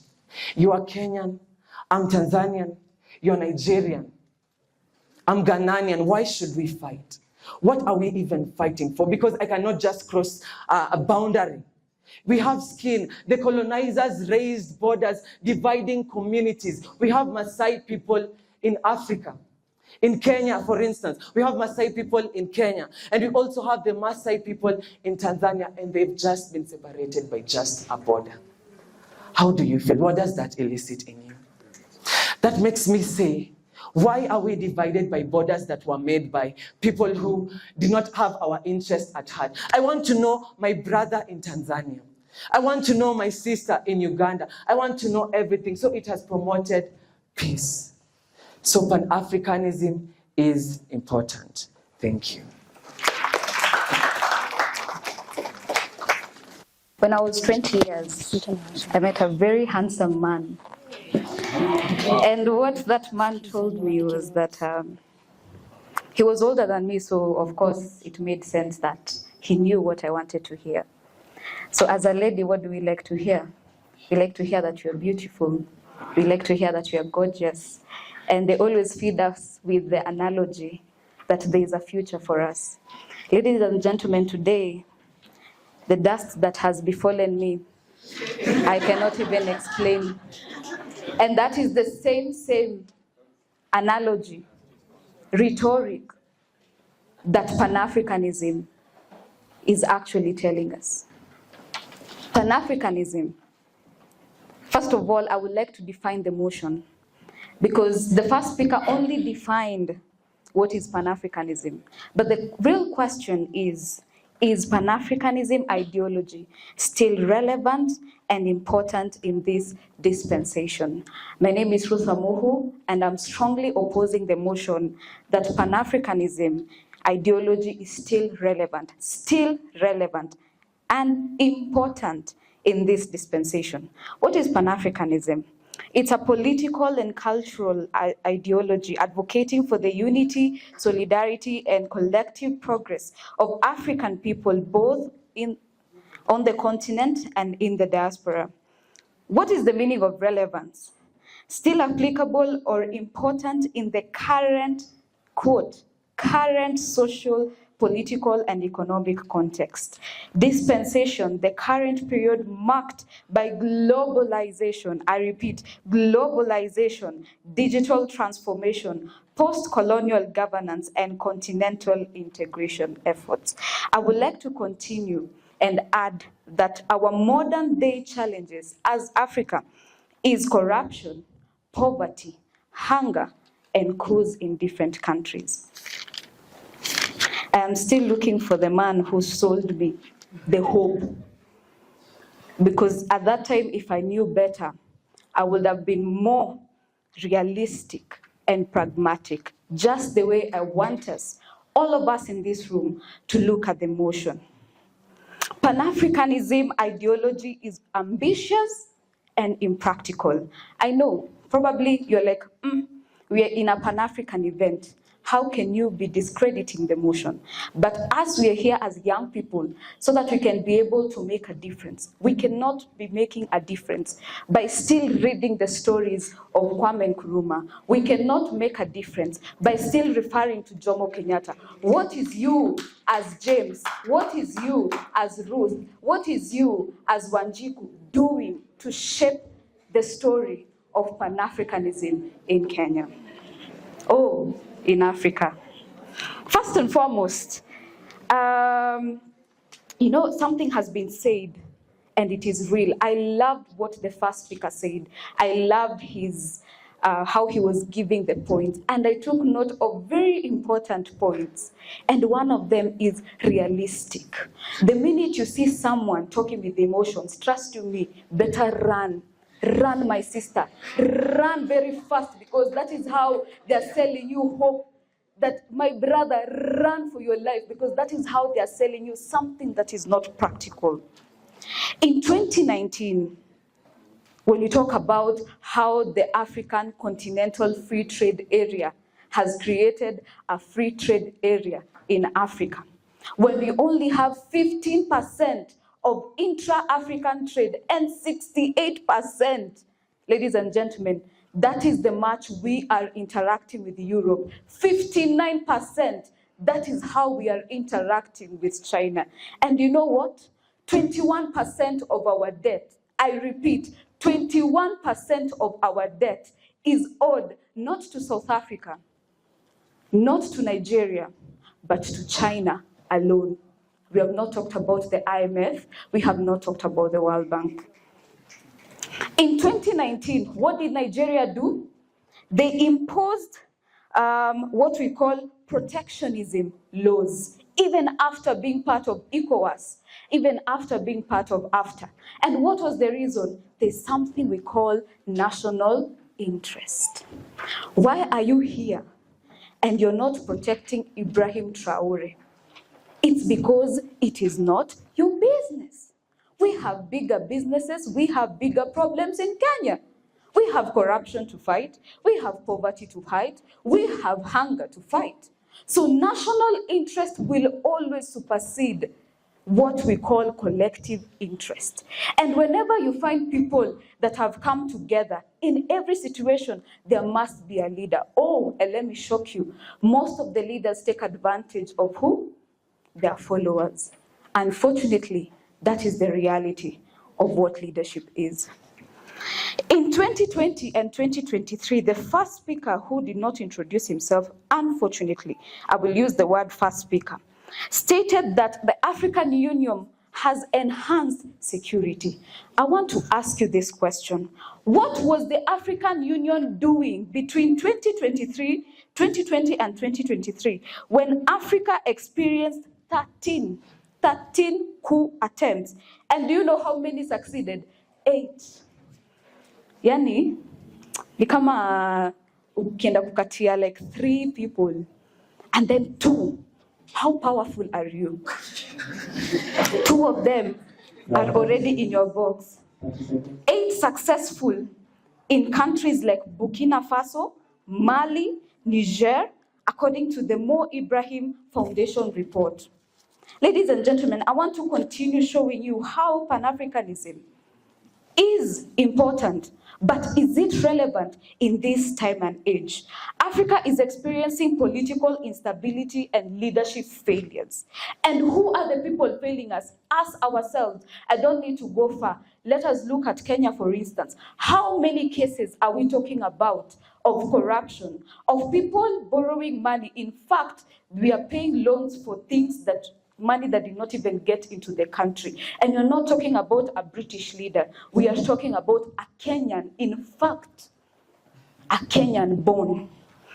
Africa has been plagued by a lot of military coups, authoritarianism, and corruption, which makes unity difficult.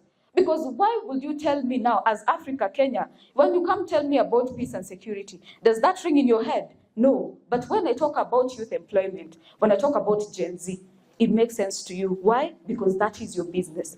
It is impractical for us to actually start talking about Pan-Africanism, the unity of all African states when we are all at different levels, even economically. Do you know that, my last point, do you know that South Africa and South Sudan cannot come together? We cannot even have one currency. Why? South Africa's GDP is at $400 billion. South Sudan is at $1.5 billion. How are you going to make it make sense that we are going to have one currency, that you're going to work together? It is impossible, it is impractical. As African countries, we have different issues, we have different things. When you talk about cocoa in Ivory Coast, in Nigeria, in Niger, does that make sense to you as a Kenyan? No. What makes to you? Tea, coffee, and private restaurant. So I'm telling you, start minding your business. That is how we are going to grow Africa. Thank you. Thank you, Mr. Speaker, for this chance. And thank you, I am so thankful to the House for coming here because, first of all, wait. First of all, please tell me why you're assuming that I am not in support of Ibrahim, the president of Burkina Faso. Because I am in support. Just because you've never heard of Regina Kariuki, I'm Regina Kariuki from Zitech University. Just because you've never heard of me, that does not mean I don't support him. And that's why I am here today, because I am in support of the motion that Pan-Africanism is relevant and important in this time and era, okay? Yes. Why? Because Pan-Africanism is a movement that is there, that is put in place to unite Africans. Aren't the people in Burkina Faso Africans? Or do you think that when we are talking about people, about Burkina Faso, about uniting Africans, we are talking about Kenya, South Africa? We first of all start from a unit of control. When the President Ibrahim is able to actually unite his people and comes to us and asks us, can you see whatever I've done in Burkina Faso? Have you seen that we have actually taken back our gold mines? I want to teach you Kenyans on how you can do good with your coffee, with your tea, with your resources. We will agree because we are in support of Pan-Africanism. Something else is, do you know what Pan-African? Another question. Why would you say that Pan-Africanism, yes, is important, but not relevant? So please, stop breaking the motion. It is relevant and important. So yes, why is it relevant? Because we are actually uniting for us to fight against similar problems. Which problems? Neocolonialism. Such as, whatever our president has done, he's the perfect example. The president of Burkina Faso, Ibrahim. Another point is, we are here to, with Pan-Africanism, we can actually boost education and empowerment. There is a university in Rwanda, the ALU, African Leadership University, there to teach Africans about Pan-Africanism, about how well Africans can work when empowered, okay? There is a friend of mine from Kenya. Actually, his name is Sam, and he went to the ALU. And let me tell you something, he's a changed man. After he learned about Pan-Africanism, he is changed. And that's why I'm in support of the motion. Another point is, we will be secure as Africa. At least I can trust Uganda, I can trust Tanzania, because we will be one. We will actually be going against the same problems. We are here as a team. And why did you say that a man of emotion? When a person speaks to you with a lot of emotion, please run. We are hurt. And that's why we are here. We are ready to support Pan-Africanism because we are hurt. Because why? We love Africa. We are Pan-African. Thank you, Mr. Speaker.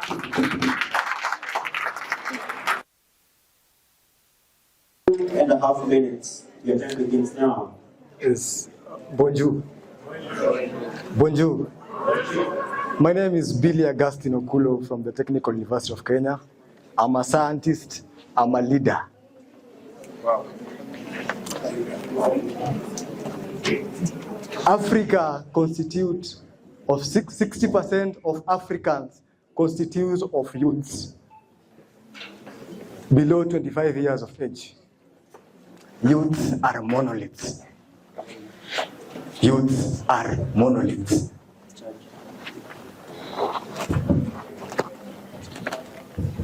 We cannot pretend to be preaching Pan-Africanism, but in real sense, doing things differently.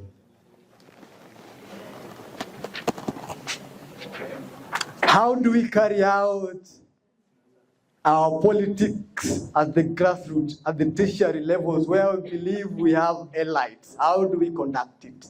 It's a mutu way to politics. Tukumulembe. Dekeyugusi. That is primitivity of the highest level. If you speak of unity where you're uniting Africans in terms of ideologies, you shouldn't speak of that. That is not right. Youths are monoliths.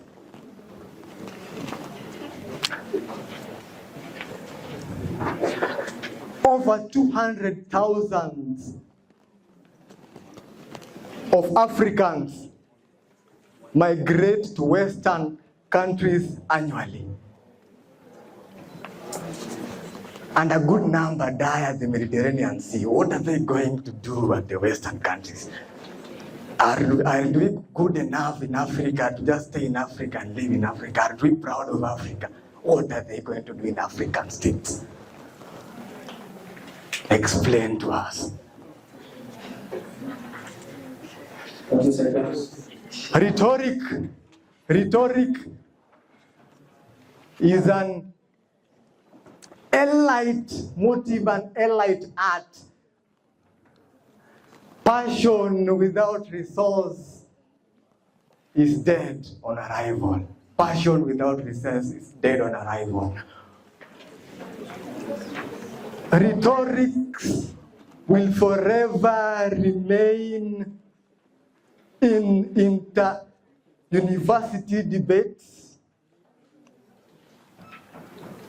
Rhetoric will go nowhere.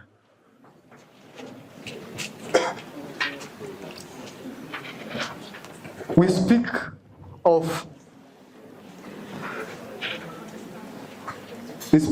about Pan-Africanism, but when we step out or when we are doing our political errands in the institutions, the people we head to are the retirees from the government offices who have done mismanagement in the offices to finance us. It is called tokenism. Tokenisms, the youths are fighting to survive. They are fighting to survive. Nothing like passion. Pan-Africanism doesn't exist. They are fighting to survive. Your time is up. Thank you. A bad dream by saying that he saw the solution to the cracks that we Africans were facing. Today, as we speak, we have inter-border disputes. Why? Because Africa is not one. Because Africa is not united. Why? We need to unite Africa. It is important for us. This is because we have to have unity for us to solve our continental challenges. Continental challenges like climatic change, Mr. Speaker. People need to understand this. People can stand and say that they were sold false hope. Kwame Nkrumah dreamt of a united Africa, States of America, of Africa. They dreamt of the United States of America, but they want to say ours is false if we say we want a united Africa. Let's open eyes and see that these people can steal our dreams and put us into nightmares, Mr. Speaker. People need to understand that as the youth already have been shown and have started to empower ourselves to show by means and cooperations that we have meant. For example, I can say that we have the movements led by the youth. We have, for example, the African Continental Trade Area, where Africa participates in trade. If this is there, why are you saying that Pan-Africanism is not relevant? Why are you saying it's not there? Mr. Speaker, thank you, and I rest my case. This is Muteti Samuel, the son from Ukambani. Thank you. Let's have the last speaker from Tuk, and you have 1 minute. You know how funny it is that you're saying that you don't use the mic because that's emotions. I stand here this morning asking the proposal side, why are they feeding us with illusions full of nostalgia that are not even helping us? They're telling us about that AFT, that thing that is just said.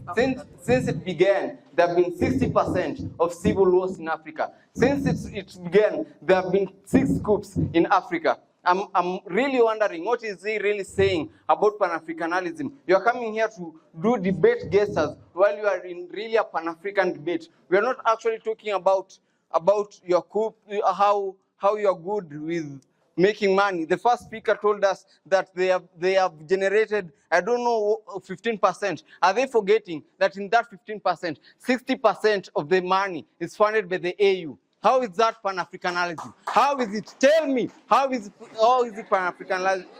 You know, today there's more nostalgia than necessity in the world that is telling us. Tell me, you are here standing and telling us, Viva. Tell me, who began that word? Do you know him? Is he not in the grave? How did it help him? I concurring with the British, have brought higher learning institutions in Kenya. What have you done with your Viva? Tell me, what have you done with your Viva? Nothing. Exactly. That is how we come against this thing that they're telling us, Pan-Africanism. I'm against it, and I say no, and I am Dennis Kenyatta from the Technical University of Kenya. Because of time, allow us to proceed. Ndio, we have JQuat and KCA. Let's come. To do it is either considered to be to be included either in a policy framework and not as a culture.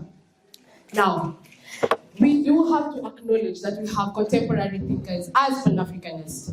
I would like us to think about Patrick Lumumba. We have Arikana, who's a she, by the way, something for the ladies that do not even understand. We have modern Pan-Africanists.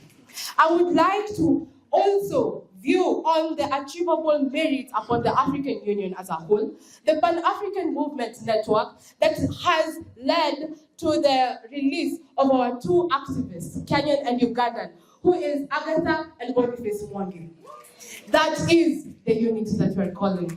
I'd like us to remember that these Pan-African pioneers, together with the modern Pan-African champions, are the people that remind us of the contemporary issues that are affecting us and what our culture tells us about. For example, we have been taught about climate change issues. We have seen how the Pan-Africanism has modern indigenous knowledge in terms of fighting for our rights during the Cartagena Protocol and the Nagoya Protocol. That's one of the African unity. The AFCTA is one of the African unity, the African Convention on Free Trade Area. That is actually was pioneered by the youths of Africa that are in the 21st century. I'd like to also give the EAC borderless movement that they're trying to do at the moment. Right now, you can go to East African countries without the use of a visa. The reason as to why Kenyans are being, fought by the, Suluhu, Idi Amin Mama, according to allegations, is because we as Kenyans have the Pan-Africanism spirit in us, and we decided to fight for our brothers. That is what Julius Nyerere wanted to do. Pan-Africanism is not simply just a choice of identity. No, it's something that lives within us, and whether you like it or not, as long as you're an African, you have to acknowledge yourself as a Pan-Africanist. My fellow debaters will continue with the statistics that are factual and proven, and I hope that this House will acknowledge that African unity is achievable in the 21st century. I yield back my time to the chair. Thank you. We move to the opposers. First speaker, about 5 seconds, beginning with that. Bridget Rebecca from KCA University. And before I even go to my first point, or rather break down what the motion really is about, you've mentioned about Nyerere and Tanzania, the same African country that is trying to fight Kenyan. How are we going to achieve it if our own countries are fighting against each other? Because ideally, from our motion, is African unity achievable in the 21st century? First of all, let's break down what is African unity. It is the ability to unite politically, economically, and socially. And if we cannot unite politically, if Kenya is fighting Tanzania, if Tanzania is fighting Kenya, that is clearly political division. So how are we going to achieve African unity? What is defined achievable? It is possible to accomplish. You've given another example of Agatha and Boniface Mwangi. They were in Tanzania detained.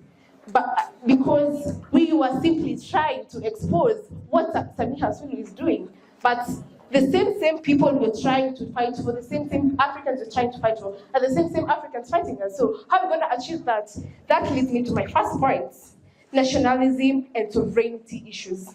Many African leaders do not want to get external control. We go nearer to, apart from Tanzania, let's go to Rwanda. Robert Mugabe, how many years has he stayed in power? 30. Why? Why has he been in power over 30 years? Simply because he doesn't want outside influence in his country, right? Let's go back to nearer Uganda. Uganda, we have President Museveni. He's been in power for 39 years. 39 years, guys. Is that really idealistic? Yes, the African unity is achievable on paper, but let's be ideal. Let's be realistic. We can't be delusional, guys. Let's talk about having real issues on ground. To my second point, political instability and coups.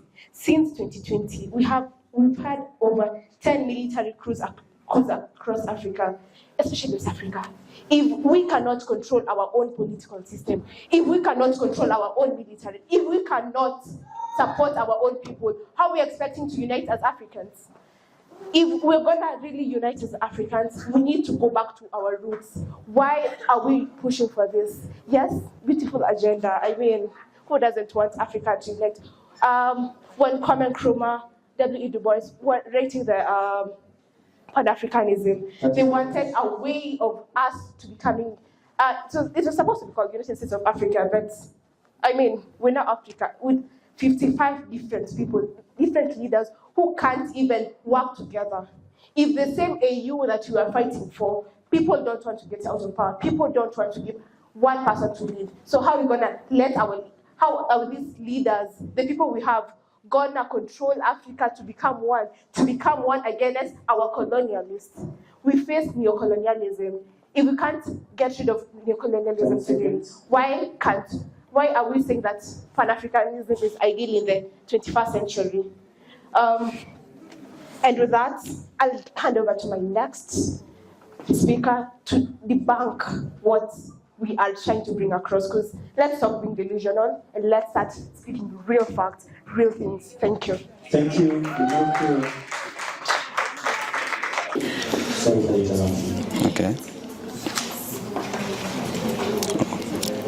So, ladies and gentlemen, my name is Amos Moshiri, and first, I would love to start by saying I am a great fan of football.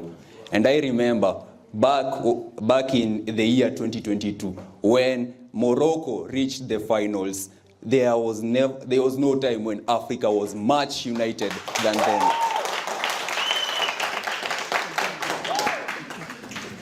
And so, my opinion, that is not true. So I'm here to strongly propose the motion that in Africa, unity is achievable in the 21st century. Remember that before we started this program, before we started this event, there is songs that were played here. Amapiano, Afrobeat. Those are not songs from Kenya. Those are songs from South Africa, from West Africa. Songs from East Africa, such as bongos, are played not only in Africa, but also international. So if that is not connecting Africa, if that is not promoting unity in Africa, then I don't know what that is. Because I believe that Africa can achieve, if it hasn't yet achieved, unity in the 21st century. 30 seconds. So the second, my third motion is, my third point is the institution foundation exists. We have COMESA, we have ECOWAS, and we have even the African Union. In fact, the African Union is the greatest union in Africa, which has connected, which has partnered with 54 countries in Africa. So there can't be a unity if they cannot decide to join one union. So if you have agreed to join one union, it means that you all countries have the same vision of uniting and becoming one. Not just now, but we are in the year 2025. We have another 75 years before the 21st century, before the first 21st century ends. So in the 75 years to end, we would have achieved the unity in Africa. So I strongly propose the motion that Africa is capable of achieving unity now and tomorrow. Thank you. Is really that unity as Africans? I don't think so. Guys, you should be up. Okay. The motion is African unity achievable in the 21st century? That's a big lie. Simply because, consider that Africa is divided into 3 types. We have the Anglophone. Audience, let's give them time, please. We have the Anglophone, Saxophone, and Francophone. During the recent election of AU, Africa was divided into 3, and there were considerations that were to be made. For one will be going to be elected as the chairperson of the AU. Those 3 things, in differences in languages, were being considered. Remember that these Anglophone, Saxophone, and Francophone, they are not even describing Africans. They are describing Africans who speak English, Portuguese, or French. Okay? That's not unity as African. Guys, you should be up. Open the third eye, okay? And awakening is a process, okay? Awakening is a process.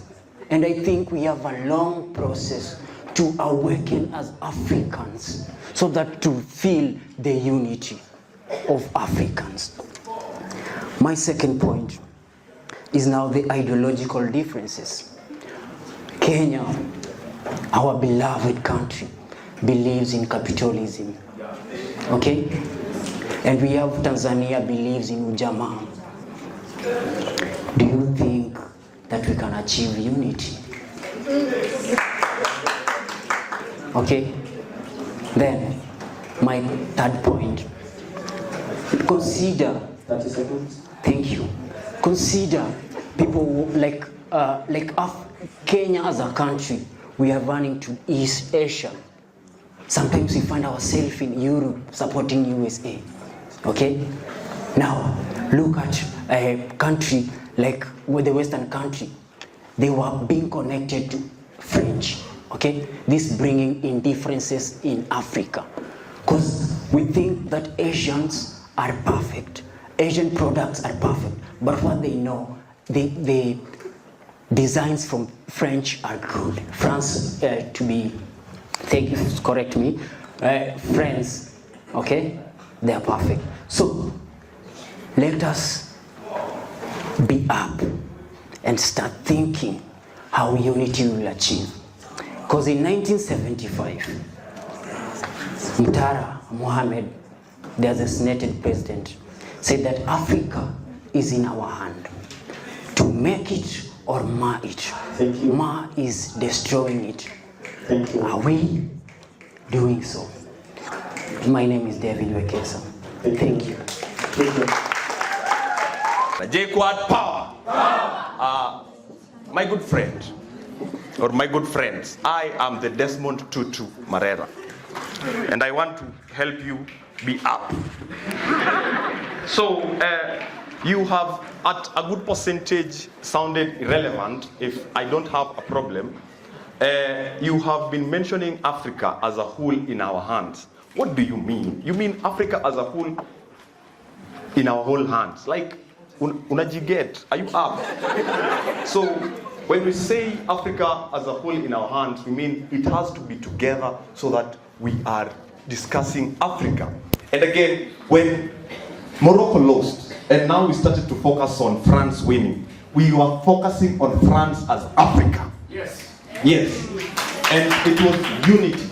And I want to teach you something with the third eye that he has just introduced. Let's not approach our lack of similarity as a difference, but as a diversification.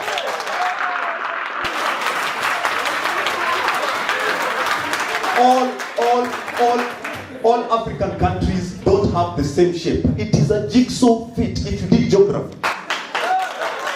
Every part of every country has to be different so that the other can fit. We fit because we are different. You look beautiful, not like her, is why I'll marry you, not her. The difference is good. So let's embrace the difference. Pan-Africanism, let me elaborate to you, my friend, now as we are all up. Thank you, finishing up. Sorry. Just quick. Pan-Africanism means that all countries with different resources, they bring them together in the same pan so that we can use it to bargain as an advantage in global markets. Thank you, thank you, thank you, thank you. I know. Now, I don't know why we are talking about Pan-Africanism can be achieved in the 21st century, yet when Julius Malema speaks, some people go against him, yet he's an African, a big advocate of Pan-Africanism. So one thing that makes us not achieve it in the 21st century and be in the 21st century, we can achieve Pan-Africanism and everything that is to do with that. But in this century, we are having many African leaders who cling to power, that's the Western power, to awaken democratism.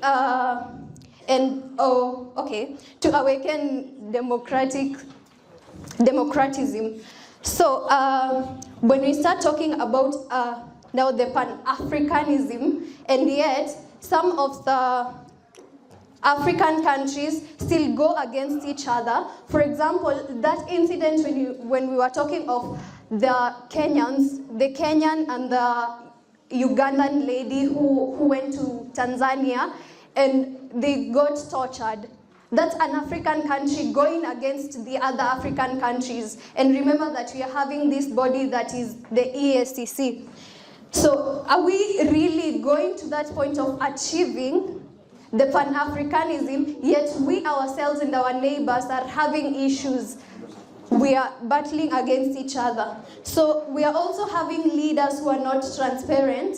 For example, not leaders generally, but the governments. Let's take an example of Kenyan government that all the time depends on borrowing from the West and from Asian countries and all those other countries. Are we really going to, are we really going to achieve it, yet we are still depending on those countries, yet we are saying that Africa can stand on its own in this century? We are having debt all the time and we are increasing them. That's an example of our very own country, Kenya. So I don't know if this century we're going to achieve all that, or we are going to wait for another century to achieve such. And also, we are having now coalitions where the government does not listen to its people's voice. For example, the government of Nigeria, the government of Uganda, they are having issues with its own people. So I don't know if in this century we are going to achieve that, yet we are so divided. The people and the government act as two different bodies, where we shout, where we have to go for protest and all those other things to achieve whatever that we want. So I don't know. You guys should think about this Pan-Africanism in now the 21st century, not in any other century. Thank you. The second liberation. And this is how I define it for you, without the need for the books and without the more English that you want to hear. The second liberation, in fact, Juturu Oyaore. Secondly, the second liberation, I will define it as this way. When our forefathers and grandfathers who tried to deceive our country that they want to help us, but they want really to be in power, then they stayed in power. We are here for the second liberation to remove them from those positions when they lied to us. These are people who can't even barely walk on podiums. When you look at President Museveni struggling to walk in just to see an agriculture project, and you tell me that is a liberation where our forefathers fight to get from the colonialism. People like Mugabe. We are talking like people like, even from our own Kenyan. Raila Odinga merely just wants to walk. And for me, that is my second liberation as youth. We must try to resolve on how can we become our own liberation. Thank you. Thank you so much. You are factoring the liberation on the youth. Yes. Are you looking at the youth according to age or maturity to lead?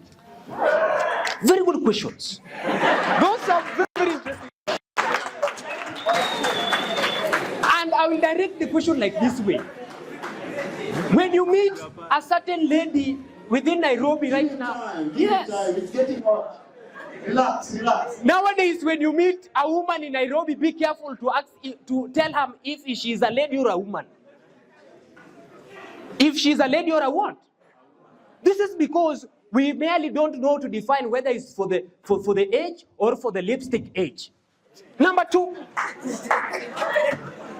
youth will always remain for the age. You cannot tell me somebody who is 78 years old is a youth, but he also can have the youthful spirit in him. All right, thank you. Hey, yawa. Hey, yawa. The question? Give us alternatives to youth activism for the second liberation. Alternatives for the youth in the second liberation. You know,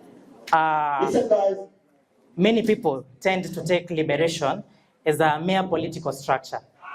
But liberation is not all about politics. It is not all about politics. It is about the structures of activism, the structures of economy, the structures of tribelessness and neo-colonialism. The structure that the youth can take is coming up with a structure that they say We don't want activism that is bad, that is state-sponsored, or activism that is sponsored by entities from outside. We want activism that is self-sufficient, self-sponsored, because it is the people who want change. It is the country that wants change. It is not outside factors. The other thing, the economic reality. If we want to change the reality in the ground, wajuku chini wanasema, tukisema harambe, mnasema wantam. Harambe, harambe. But that is not a good structure to use, because that is a revenge structure. If we can come up with a structure for economic reality, we say that by 2040, by 2060, we need to be here, we need to be doing this, we need to be building this, we need to be exporting so and so. We need to come up with a structure. We say that a certain entity needs to go so that we can bring in something new. All right, just before you conclude. Okay. Do you think the time is now? Definitely. One thing I can say is that we are the ones that we have been waiting for. What do you mean? What I mean is this. Pastor Martin Neumola once said, first, they came for the socialists, and I did not speak up because I was not a socialist.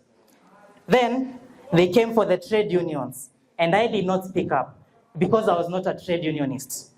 Later, they came for the Jews, and I did not speak up because I was not a Jew. And finally, they came for me, and there was no one left to speak up for me. So, is the time right now? Is the time right now? Wakati ni sasa. Thank you. Thank you for your question. So first, I carried this so that I may cry and pity my people who are saying that youth are not or cannot be the second liberation. I will. So, to your question, ladies, hello. Ladies, hello. So, they are trying to ask us, what can we do to be the second liberation? So, we cannot be defined or we cannot be related back to Wangari Maathai. We know that she was a powerful woman. We know that she had her own ways of bringing liberation. But according to us, during the last maandamano, I'm shaking. So what do you need to do? So that's where I'm driving at. So how many ladies did you see at the last maandamano? Very many. Very many. Were they only men or were they also women there?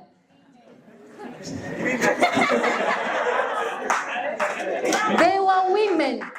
We were in skirts. We were in lipsticks. We were in trousers. And we were there shouting for our rights. Is that not true? Thank you. And then, right now, women are the voice because we are used to men on podiums. We are used to men telling us, do this and not do this. But right now, let me tell you, my friends, no woman can stand and be told what to do. None of them. Thank you. Fantastic. There's something that she has mentioned. Any walk, woman.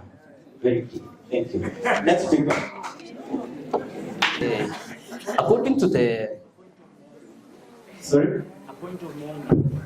Oh, you, okay, go ahead. Is it possible to jump in or maybe change shift? Yes. But the man is on the arena. Let him enjoy the moment. Even Yes. in football. In football, Yes. we have substitutes. But the man believes in God. Are you okay? Go ahead.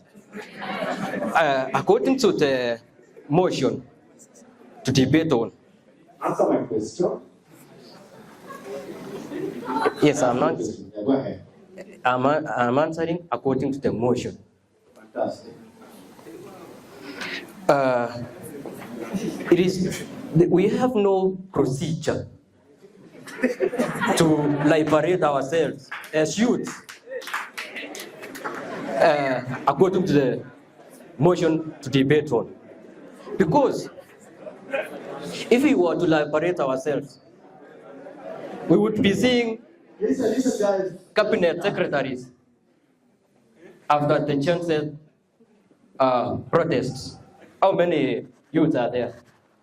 And yet we lost many lives. We have no procedure. There is no procedure. And there will be no procedure. Because, and it is not necessary for youth to have procedure. Okay, so there's no procedure. And it will be no procedure. And there will be no procedure. For youth to liberate themselves. Okay, listen, just listen. There is no procedure. Does that mean there will be no procedure? Yes, sure. There will be no procedure without. So what are we doing? We must allow elders to lead us. Okay, listen, guys. Because we pay allegiance to our elders, the likes of Right Honorable Raila Amolo Odinga. That is why when Raila Amolo Odinga joined the government and they formed broad-based government, the Gen Z started cooling down from their boiling points. All right, listen. Okay. I want to listen.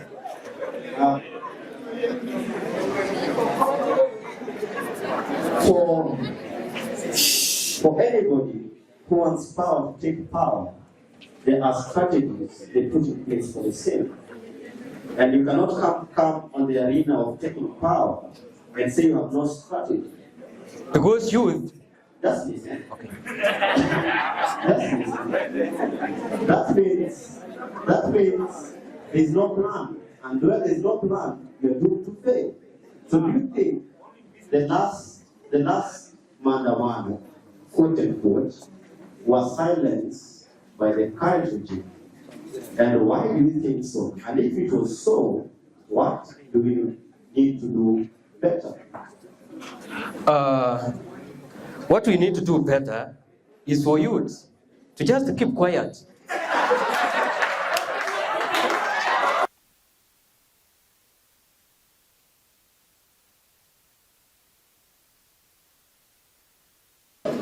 All right, it's amazing to be here. It's amazing to be here. Okay, I believe as a Pan-Africanist, you are an intellectual. And as an intellectual, you base your arguments on facts, in statistics, and you can also theorize, make your theories around them. If you've studied the civil rights movement in the US, or rather in the other world, you study any front that has ever led any liberation, there's something special about them. So I want you to isolate and identify for us, then tell us how we can emulate them for the next second liberation. Thank you. Thank you. So about statistics of about statistics of foreign land vis-a-vis Africa, how I wish I deviate from the perception of borrowing a leaf from other countries when we can solve our problems with our solutions. Africans' problems with African solutions.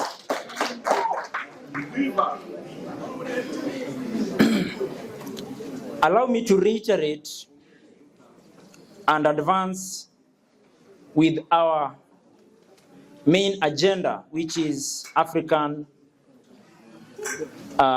which is youth activism and focus on our solutions to the problems we have. I want to say that going by the statistics will not solve our problems. Let us know the enemy we have, the elephant in the room, and debunk on the probable parameters that can be able to help us salvage our problems. So in your context, who's the enemy? What is the enemy? The enemy we have is neo-colonialism. The enemy we have is underdevelopment.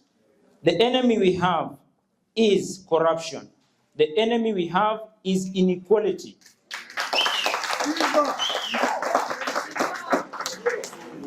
I want to say that I want to reiterate on what my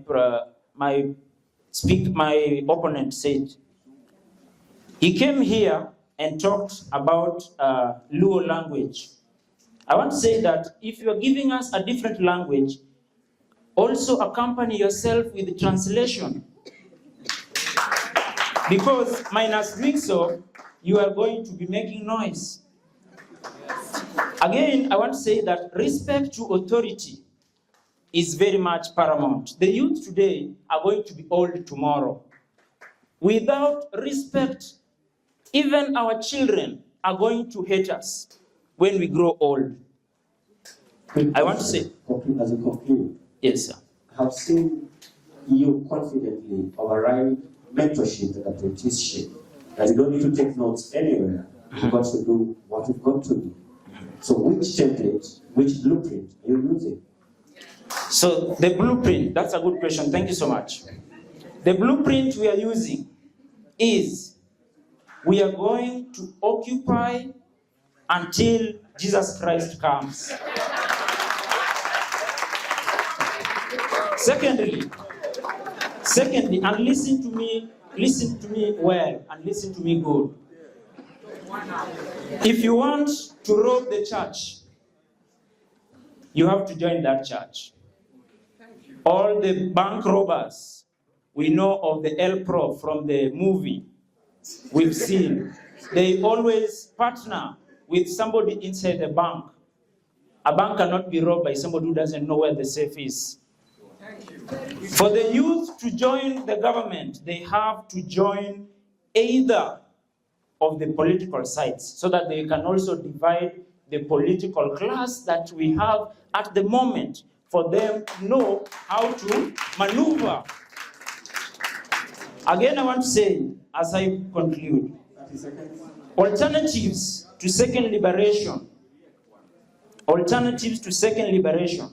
is by having a youth that is more sober to assume leadership, and not a youth that is going to create us another problem so that they have to cling to power because they're drunk with power. Power corrupts, and absolute power corrupts absolutely. As I finish, and I beg for some 30 seconds, thank you so much. Lipsticks are foreign. Lipsticks are not local. So to our opposers, if we have a local lipstick, then you can tell us the African lipstick. Thank you. Again, no procedure for liberation. That one I agree with it 100%. Because what are we doing? Okay, because silence is considered a feedback in communication. I'm a communication student. If our decision to remain silent and our predecessor generation, the millennials and maybe other generations that we took over from, if they decided to remain silent, it's because they assume the leadership they have is from God. And the leadership that is from God, whether you like it or not, at one time, God plants and plucks leaders. We believe. Thank you. You can have your seat standing up. If I can do it, Thank you. kindly. But because I respect, thank you so much. You put me under cold. Anyway, allow me before, just before, because I know I won't get that position. Number one, the guy has just told me to translate my mother tongue to an English language. Those people who enslaved us, to translate my mother tongue to a French language, which I don't know where its origin came from. Those people who killed us in the Indian Ocean. I will speak. It is only because some of you are Kamba, some of you are Kuyu, you call me tribal. That's why I'm speaking in English. But if it is not for that, I could have speak in mother tongue, in my Juluo. Number two, these people don't have procedures. You know the reason? They are relying on their elders. Now the elders, the example of the elders are the people who are killing. And in fact, he's telling us that we must be in those people so that we may see or be in government. Do you want to be with people who are thieving us? If you sit with a thief, you are a thief. If you sit with a quack, with a robber, you have become a robber. And that's the reason as to why when young youths are joining political parties, they lose their focus, they start robbing people. One term. Yes. I want us to remain intentional. Yes. Listen, just listen. Just listen. I want us to just listen. You're out of order, my senior. Yes. I want us to remain in the context. Very true. We're not talking about 2 years from now. We're talking about 50 years from now. Yes. So I don't want us to be short-sighted. I don't want us to be myopic.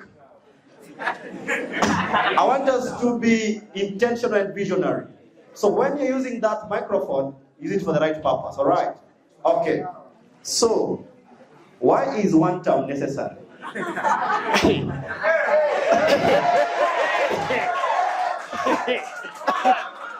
Now, I shouldn't be saying this as loud as possible because you have told me that I should use the mic responsibly and you have asked me the same question. So I will fire you the same question.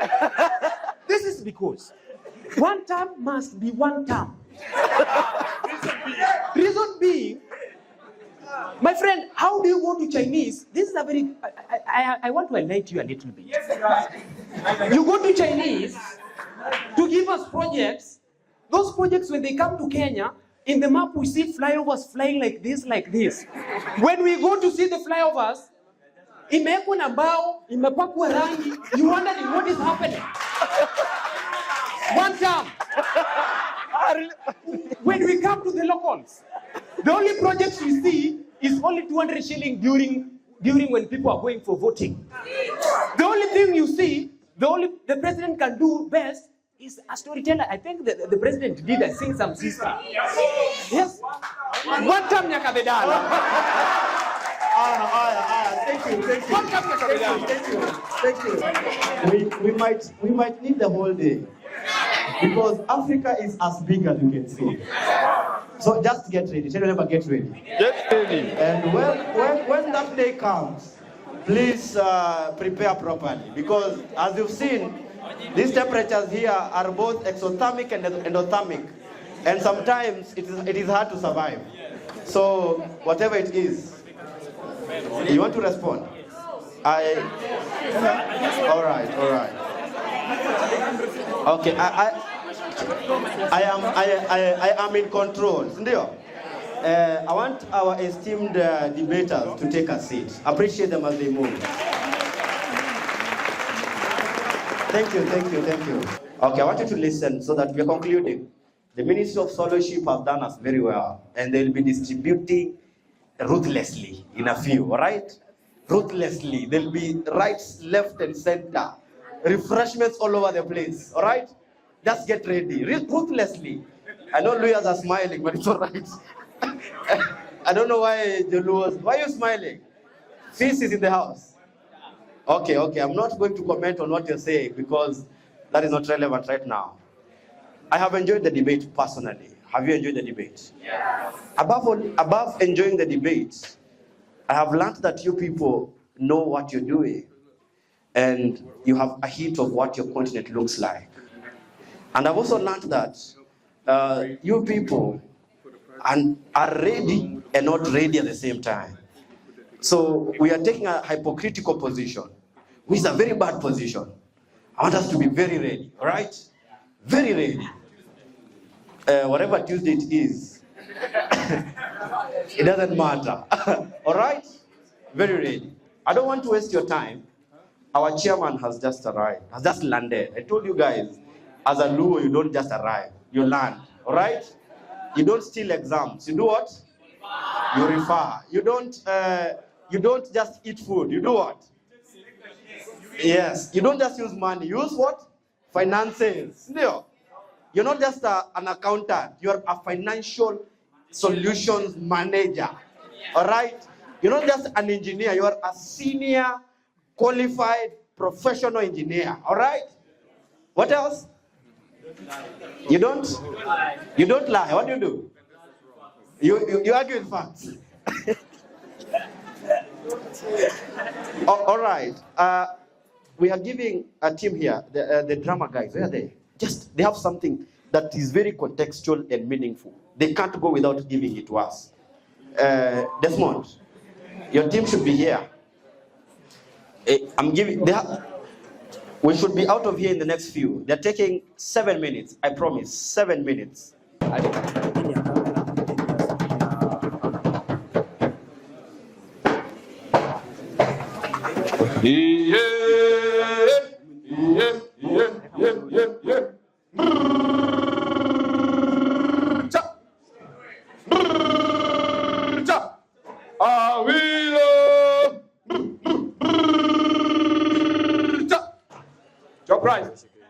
Ladies and gentlemen, I want to introduce to you gold, pure gold.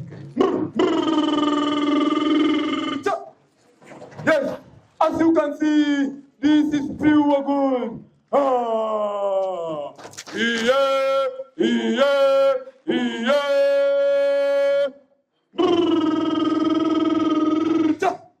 Ladies and gentlemen, I don't know much about gold, but right about now, I want to bring someone who is going to elaborate gold.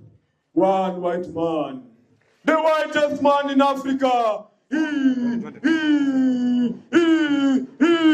I know you want to see the white man. Yes, ladies and gentlemen, he is the whitest man in Africa.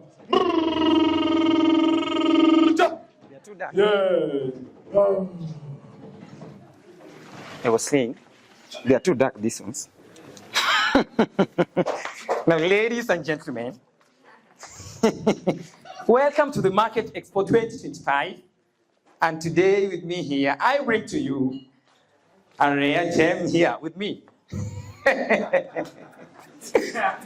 This is not charcoal. It is not oil, neither is it cryptocurrency. This one here is sustainable wealth. Show me. Sustainable wealth. Before me here, this rare gem here brings to us a source of culture. Show to them. It brings culture. It brings market. It brings land, minerals, labor, and above all, it's a source of raw energy. All rounded up into one. But for us to get the full and maximum potential of this source of raw material, to get the most profit out of this rare gem, it has to be divided. It has to be divided into political barriers. Wow. This is the influence of the dark people. It has to be divided with cultural background to get the most of profit out of it for only a minimum of $3.99. Oh, very cheap. But now, ladies and gentlemen, for what I know, resources never speak, they obey. Now, on my count of 1 to 3, I am going to introduce to you the gold. As I count, 1, 2, 3. Gold. They never speak these resources. Wait, the gold is moving. What is that? What is that? Do not buy me. Do not sell me. Do not silence me. No, this cannot happen like that. No. I have been set apart by the boundaries that I did not No. I have been labeled names with languages that I did not form. I have signed treaties that I myself did not sign. It's Becky, no. But still I breathe. But still I rise. You. Let us all stand. Let us all rise against these oppressors. It cannot happen like that, no. From Kinshasa to Cairo. No. From Kigali to Rwanda. From Nairobi, Kenya, to all parts of the world. Look your neighbor into their eyes. Make sure you're holding their hand. No, don't do that. No. And repeat these words after me. No. We shall all rise. We. No. We shall all rise. We shall all rise. We shall all rise. We shall all rise. No. Shut up. You. I am going to arrest you. In fact, I have fired you because you are a racist. You are a racist. And for that, you are fired. Let's go. You are fired. We shall rise. We shall rise.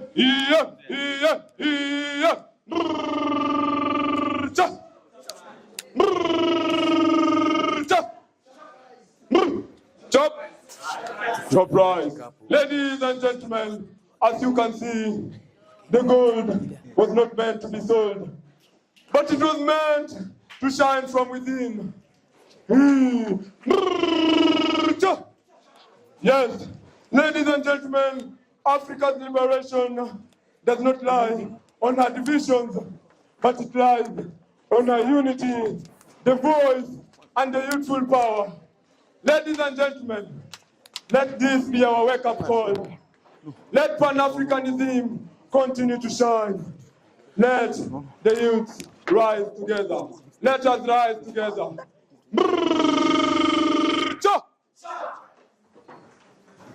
Good. 2, 3, go. Africa. Thank you. Did you get something? Are you getting something? Okay.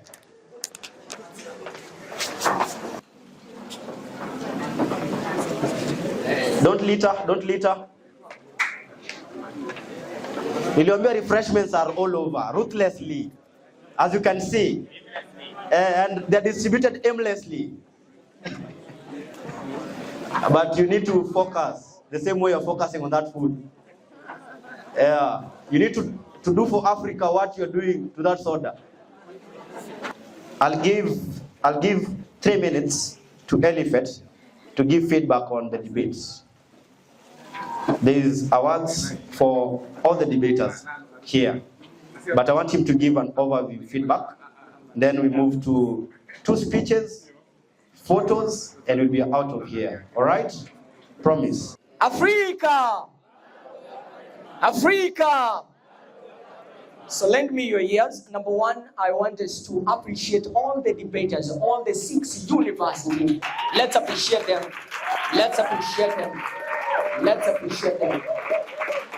That was amazing. That was good work.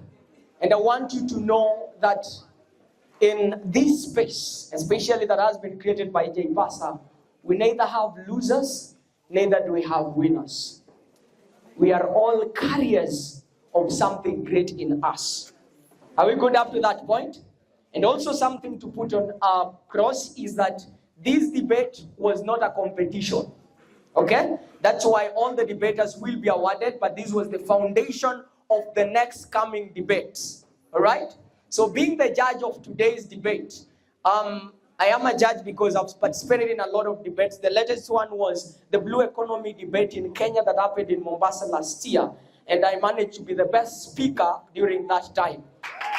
That is not most important. The reason as to why I say that is not important. The reason as to why I say that is to drive to this point. It's because I've experienced that a lot, okay?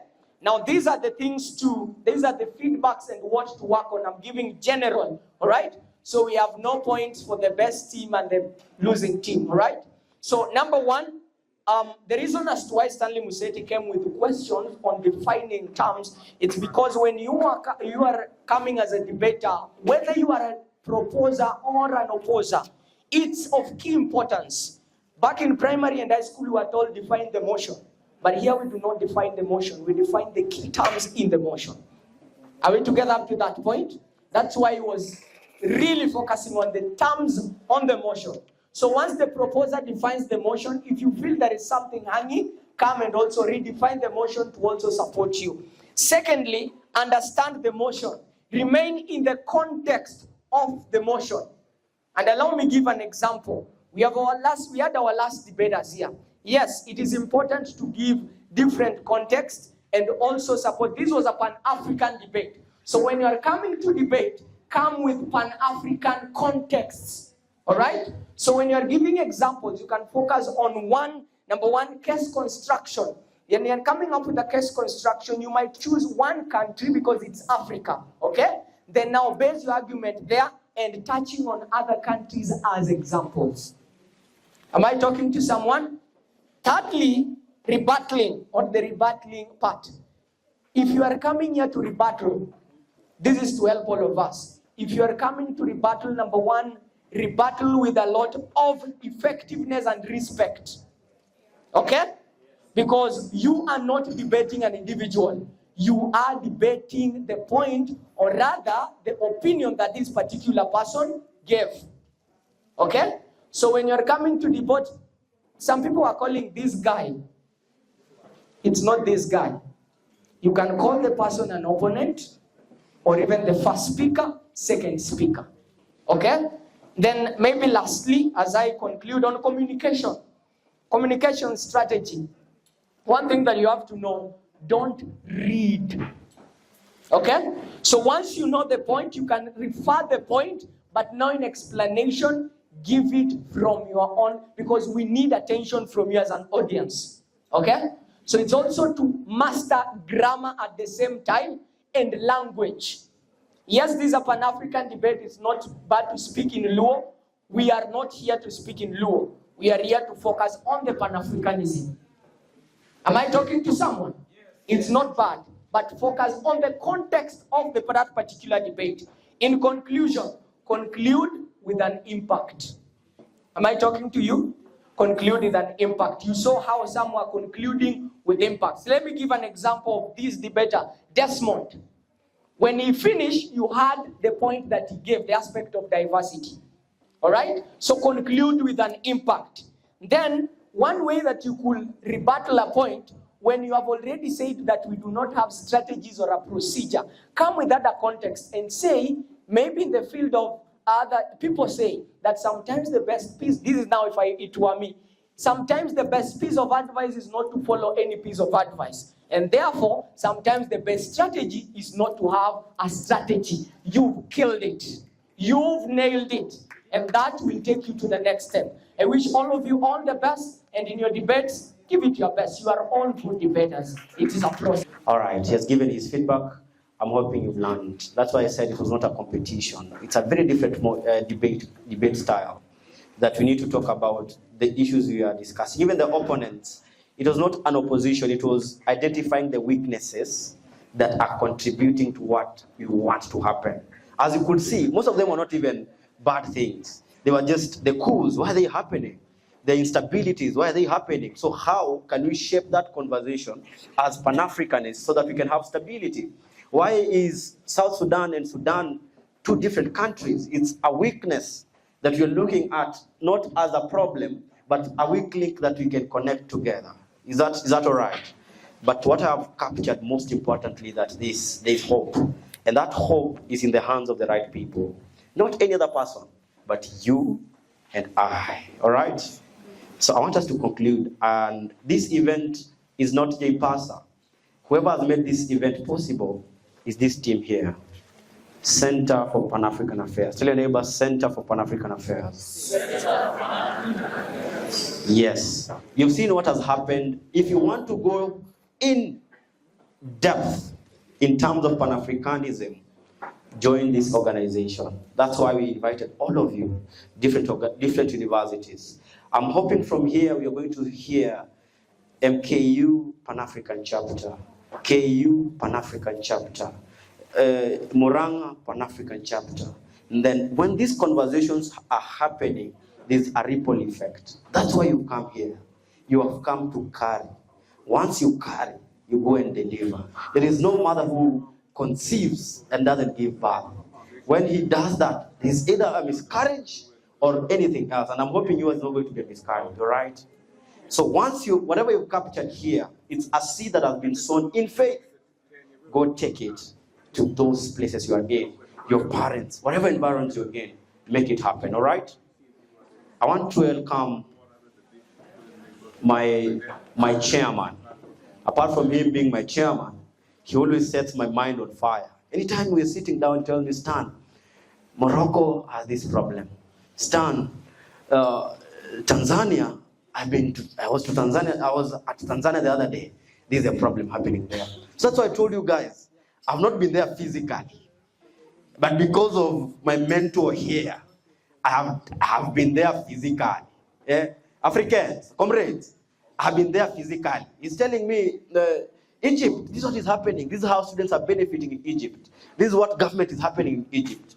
So to get more closer to those details, I want us, all of us, in fact, it will be compulsory that all comrades here are members of, are supporters of the Center for Pan-African Affairs. Why? It is as relevant, as significant, as important, as timely as you can see it. Don't you see that? Don't you see that? Don't you see that? How many are appreciating that? Fantastic. Let me hope your hands are not like those.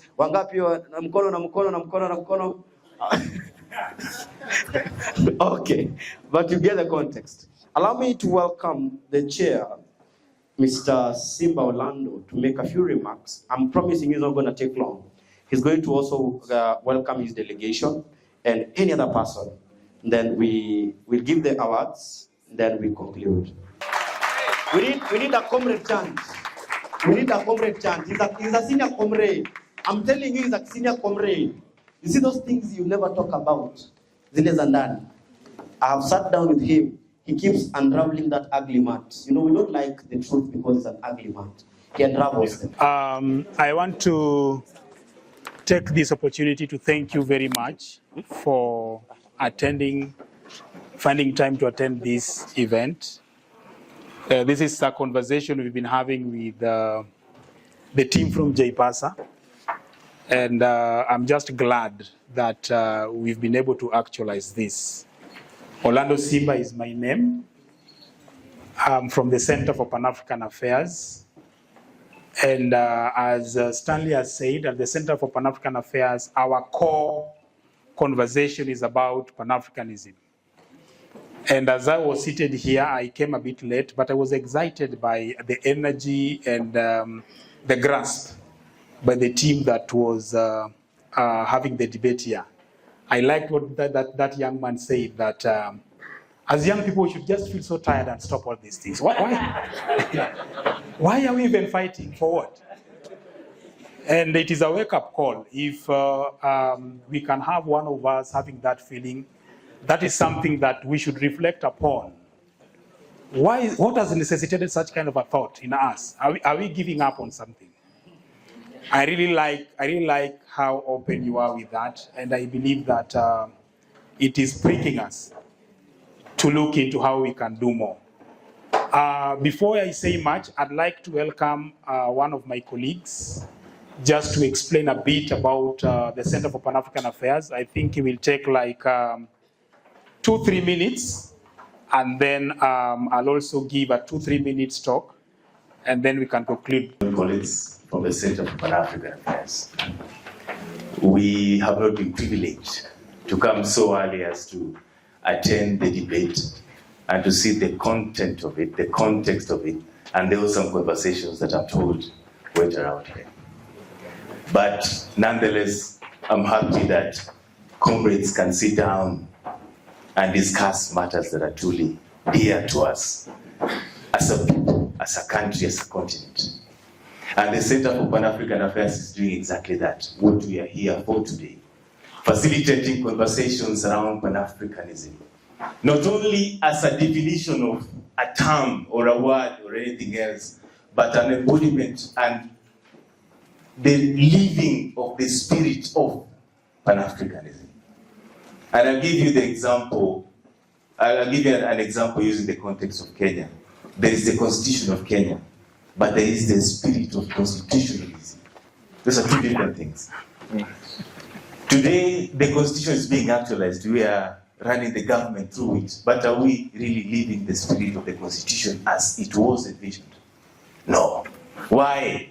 Because most of the people who have been in government since the promulgation of this new Constitution were not supporters of this Constitution, so then they don't live the spirit of this Constitution. Otherwise, we would have made so many strides towards development that we cannot see today. That's why when I'm talking about Pan-Africanism, and I know definitions flew around during the debate, it's not about the definitions, it's about the spirit of Pan-Africanism. That it's our role as young Kenyans and as young Africans to make sure that we make an Africa that is good for all of us. If we go about the debate about the continent and everything that is bedeviling it, it's a conversation that we can have continuously for a whole month without, getting up, because it's messed up. But then the question is, who is going to make it right? The answer is us, because if we don't take action, then nothing will ever happen. We'll just be living in a dream that one day it will, but if action is not taken towards it, then nothing will ever happen. That is exactly what the Center for Pan-African Affairs is doing. That we are facilitating conversations and actions towards realization of the Pan-African dream. It's a rallying point for all of us, that can we join hands in small and big ways so that then we make the Pan-African dream a reality. So this is just a stage for that play to be cast. And that's why when he says that we invite everyone to be part of it, we are only inviting you to a community of people who believe in Pan-Africanism, who have embodied the idea of Pan-Africanism, and are working every day towards actions and intentions to make sure that the Pan-African dream is possible within our lifetime. Underline, within our lifetime. So that's what essentially the Center for Pan-African Affairs is doing. What are the principles? What are the actions? What are the intentions? But are we taking actions towards what we believe? So essentially, Simba, without losing myself into the definition, I've done a picture of what the Center for Pan-African Affairs is. And I'm inviting all of us to continue joining hands. I know the journey is long. The fight is going to be weary and it's going to be heavy. But we count every action, every win that we make. And together we will make it possible. Comrades, power. Thank you so much. Well, thank you very much, Comrade Collins. I think I'm going to touch on just one particular issue because of the interest of time. And the issue I just want to talk about is the role of young people in the emancipation of the African continent. And I'm just picking up from what I heard from the debate that was happening here. I'd like us to understand that every leadership that we have in our society is a reflection of that particular society. So I heard guys chanting one term and all these things. That is who we are. What you are seeing, the leadership you're having in Kenya, that is who we are. And we can't hide from that. And what can really help us get out of this is if your generation can make a bold decision to change what is currently happening, not only in Kenya, but in the African continent.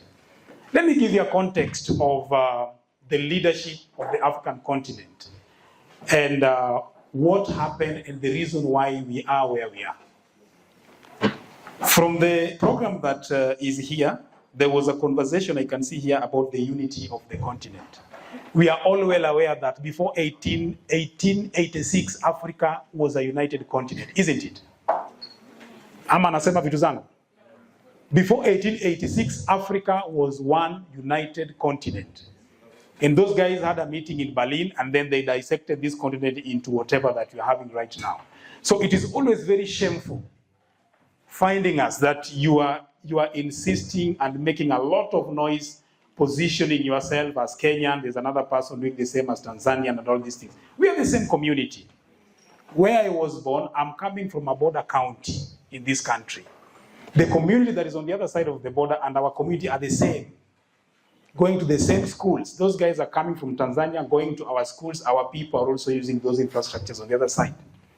If you come to our county, we are being fed by the Tanzanians. The food that we are consuming and most of the things are coming from Tanzania. And that is what is happening in places like Busia, those who are coming from the coast around the border between Kwale and Tanzania and so on and so forth. So we are one people. We are one people, and that is what should stick in our minds. Most of the time, we talk about, as young people, either I think it is Kenneth who was saying that we need now to give up and join the systems that are there and find our space there. That is not the thing. That is not how things work. When Jomo Kenyatta was leaving Kenya at 33 years in the 1920s, we had a very good colonial system here that was building churches, building hospitals, and doing a lot of things. But this young man left this country to travel abroad, to have conversations on how we can safeguard our culture. The information that we have as young people and as a people in this country about our freedom fighters, I always believe is one-sided. When we talk about names, we don't take time to read. If we mention Kenyatta now, okay, can anyone describe to me who Kenyatta is in the Pan-African conversation? Anyone? It is so embarrassing. The other day I was at the National Archives, and this young man was taking us through some of the things that happened in this country a long time ago, and we were having guests from outside the country. And the only thing that this young man was telling us is that, oh, that gentleman was very corrupt, and he grabbed so many pieces of land in this country. That is the heritage that we have in our national museums. Can we take time and read and get to understand all aspects of the people? You get to understand things from our own perspective. Hakuna mtu mbaya 100%, and I'm not trying to cleanse anyone here, but hakuna mtu mbaya 100%. The reason why I'm saying this is to encourage us as Pan-Africanists to read. We must ensure that we be very careful with what we consume. If we consume the kind of garbage that sometimes we find in the presses around this place, that is who we become.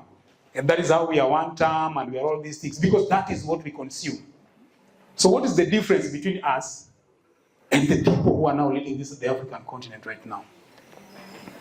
We look at liberationists like Akina Museveni. Of course, nowadays he has taken a very different path.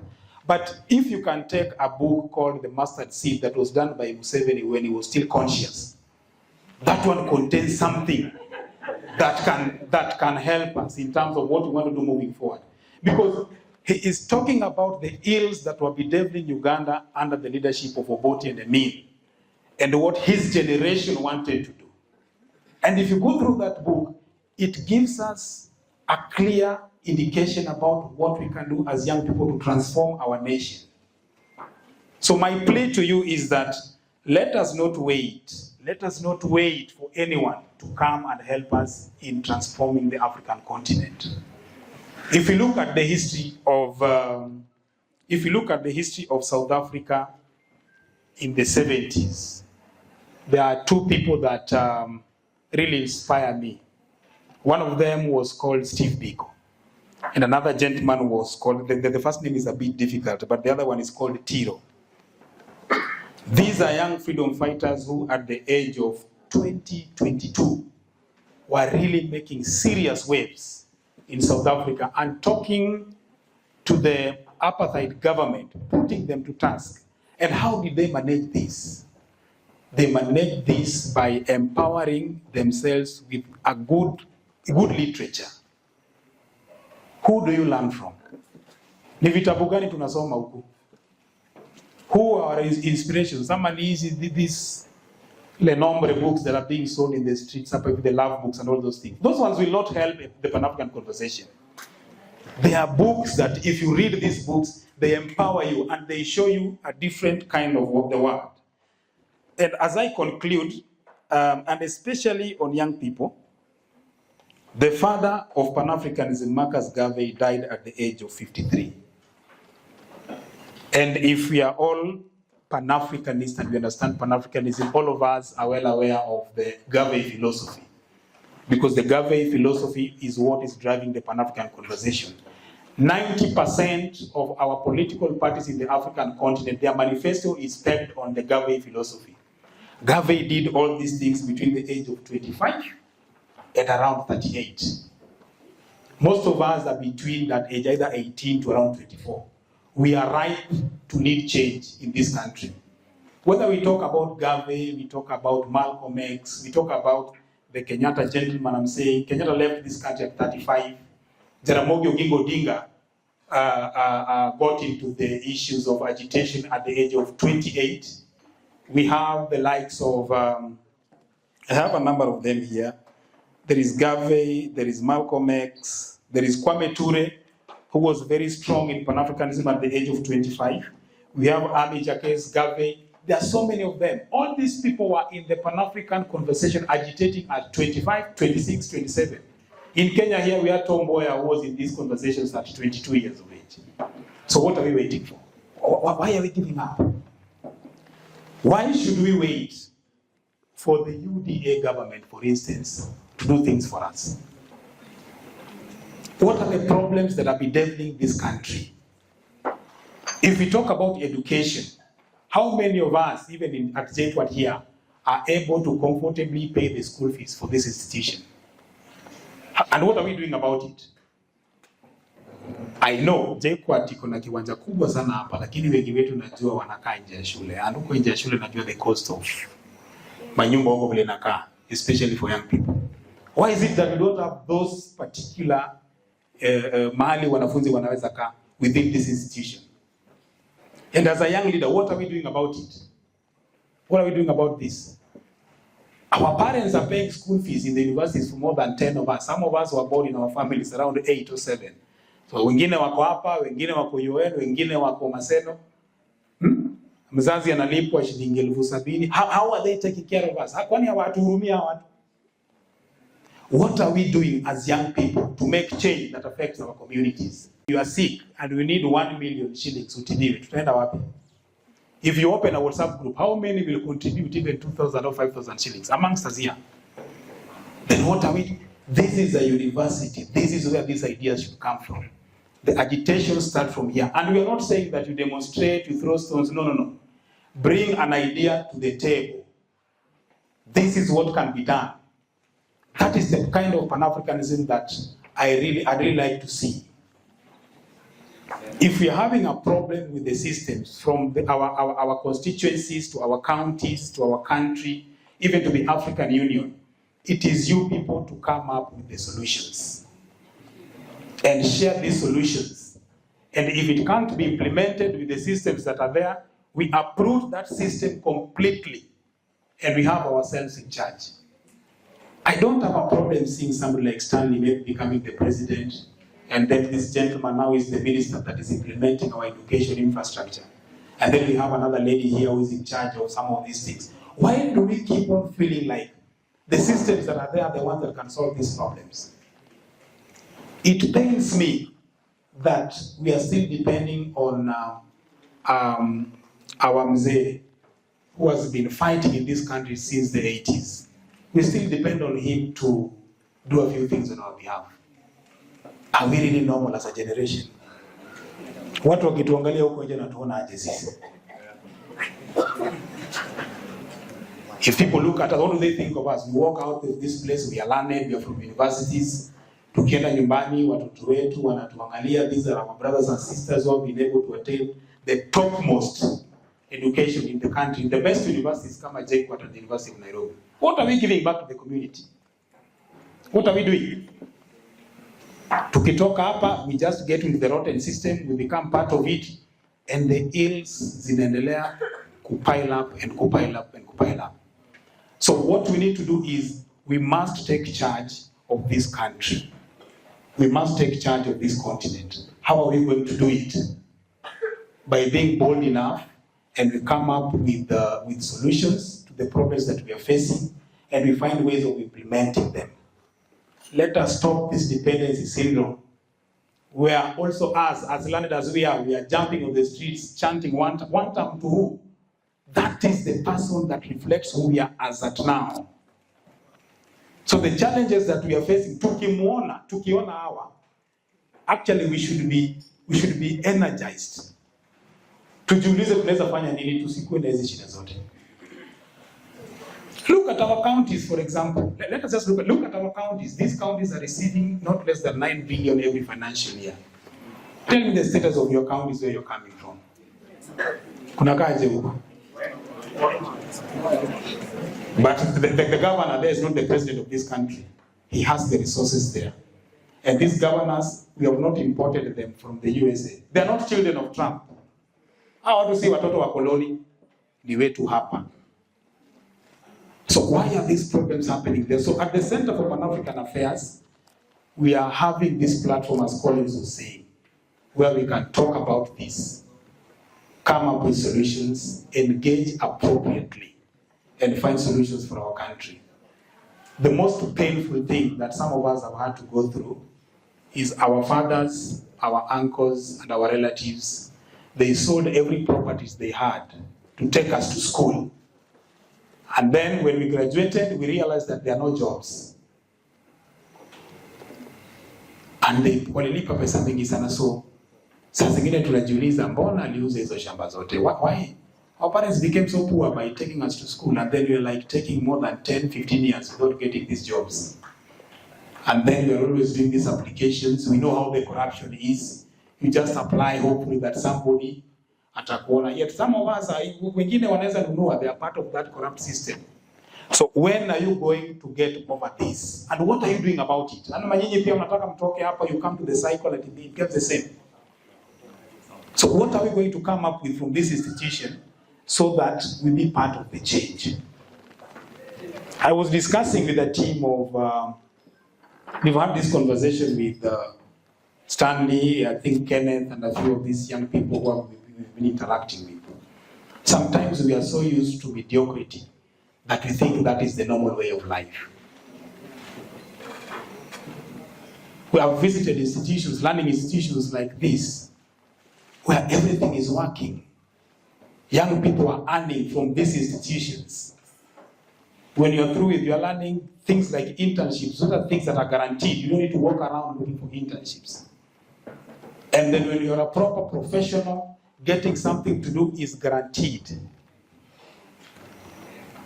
And the people who worked those things are young people like us.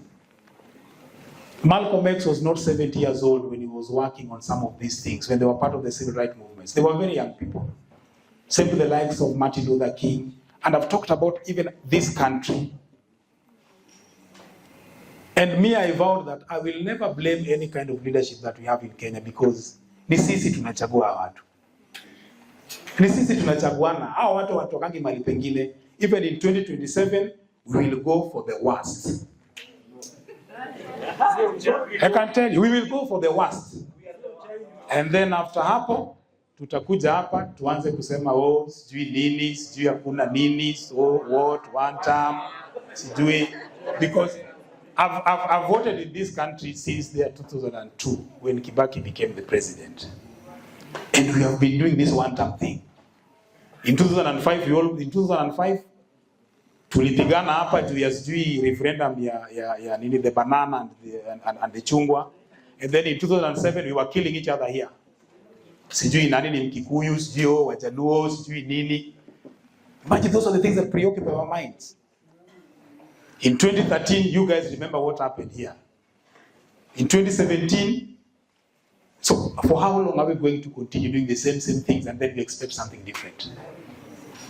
It pains me. I know in 2002, 2007, you guys were very young. And you're doing the exact things that were being done in 2002.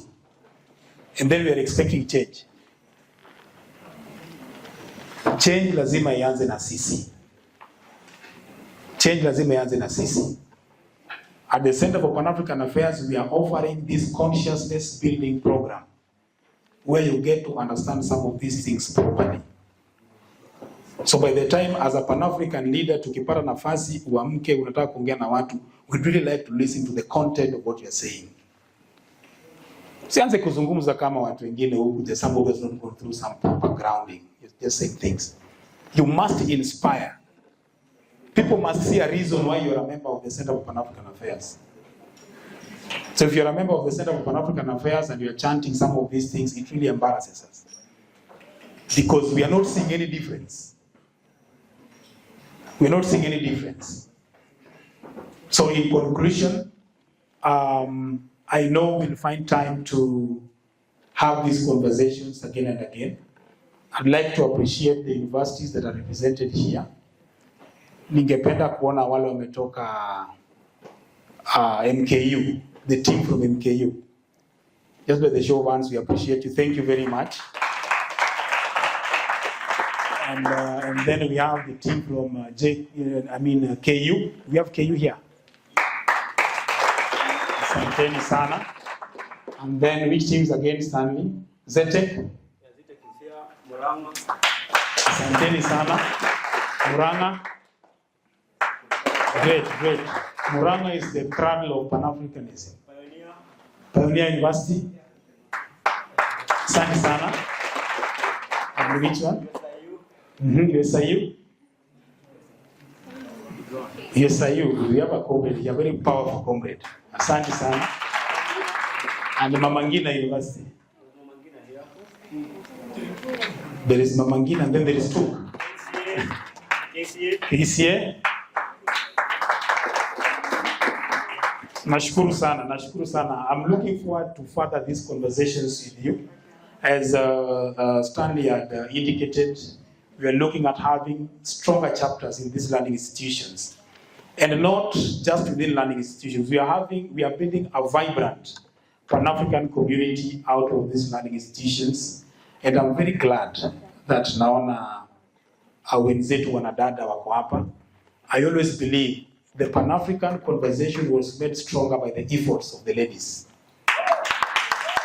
And I think the reason why sometimes we have some of these challenges in our country is because the representation of genuine ladies, and I've said genuine with a purpose, genuine ladies within the ranks of change, ni ngumu sana kupata siku hizi. Since the times of Akina Ngilu in the 1992 when she was contesting to the president, and you can see what Martha Karua is still doing to date. We need, where are these kind of ladies nowadays? Why can't I see you? I don't know. Am I having a problem with my eyes? So I know moving forward, we will find time. This event was made a success by just, I think, 4 people. And I don't know, fortunately or unfortunately, we only had one gentleman, who is Stanley. And then we had 3 ladies who are part of this team. And one of them is here. Wawili wao hawakuweza kufika, but I'm so impressed by the energy that these young ladies have brought to the organization. I wish we could have more. We have these conversations and we see how we can build on this Pan-African conversation. Tutabadilisha hii nchi yetu. And I want to tell you guys, if Kenya is not going to make a step forward, then Africa is still going to be the way it is. Nobody is going to inspire change there. So kama tutaendelea kufanya hizi vitu zetu, Uganda itaendelea na zile vitu zinaendelea hapo. Suluhu will just continue with what is happening in Tanzania, and Nigeria will just continue with whatever they are doing. So if we really want Africa to change, it's upon us to fanya hizi vitu haraka so that we can go out there and inspire the continent to change. Now, there is a friend of ours. I want him to just say hi, share one thing called Sayalil Mankuyo. You guys have heard about him? Yes. It will be so bad that he lands here and the grounds don't break even. Ndio. Amanda. Maibuye. Ya Afrika. Maibuye. Amanda. Maibuye. Africa first. As you can see, I am Comrade Mankuyo. I know many have seen me. Maybe on TV. How many were in the GNC protest? You were there. So, yeah, thank you. So basically, this is me. Kama also muliona, there's a time that during the budget ceremony, the budget reading ceremony, I think you saw this photo on the TV. I think I was one of the individuals who wanted to grab the budget. So I think I also grabbed this year budget, and because all of us, we are already read the budget, and I've seen that there are some things that are not, they're not good at all. So basically, I think it's a lot of politics. Yeah, so basically, I failed to introduce where I came from. Or in Kenya, I'm an active citizen, or I'm a human rights defender. But when it comes to, I work in social justice network. I think most of you know. So how many know social justice movement?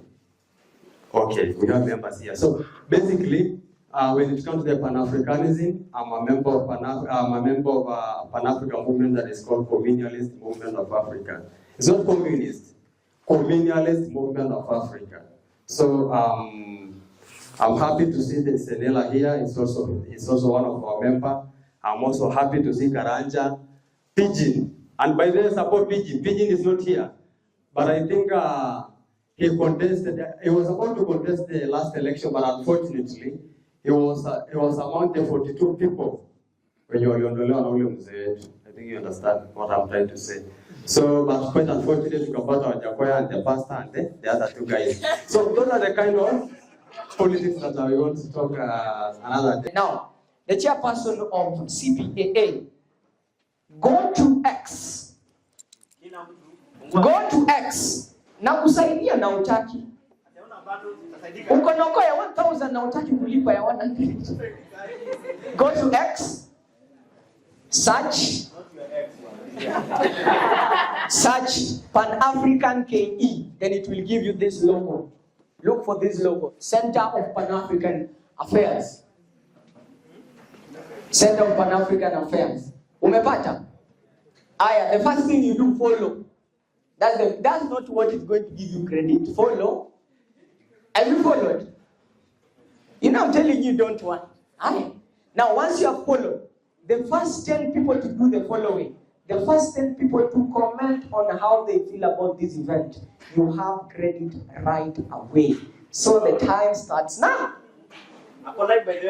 Yes. So it's like the first 10 people, utaona ka red line imekuwa drawn.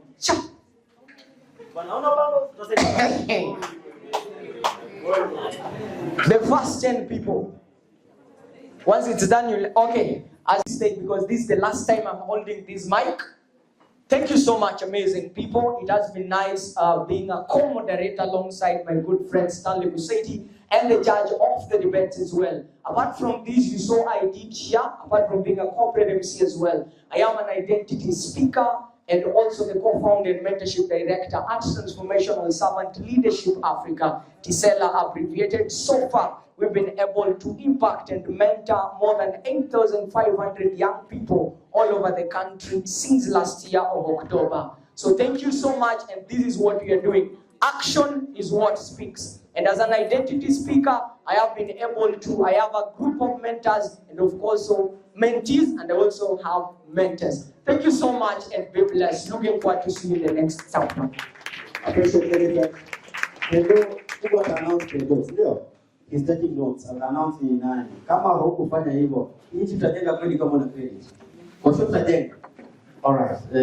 I welcome Mr. Simba and Yosa. You forgot my name. I forgot your name, but I'm going to remember it. J. Thank you, sir. All right. Until you come, then okay. Yes. Next. By hii ndio hii. Kujeni. Kape urembo. Debater, dada. Sawa. Aya, let's do it. Okay, next, ZTech University. ZTech University, thank you so much. Thank you, Naomi. Yeah, thank you so much. ZTech University. ZTech University. Then KU. Relax. Are you okay? ZTech University.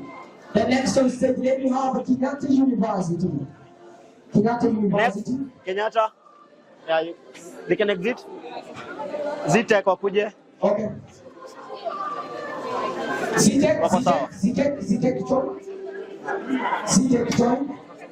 ZTech join. Next, let me have KU on this side. KU on this side. KCA. KCA after KU. KCA. Mahishmati. Join. Eka wapi? Leta tu nikusaidie.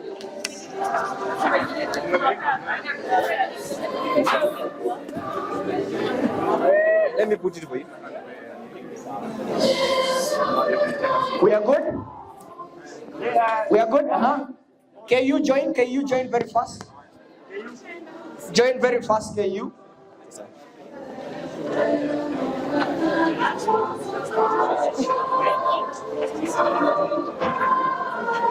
Tuko chonjo.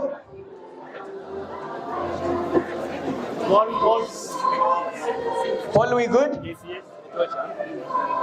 KCA University. KCA University, join the stage quickly. KCA University. No. KCA.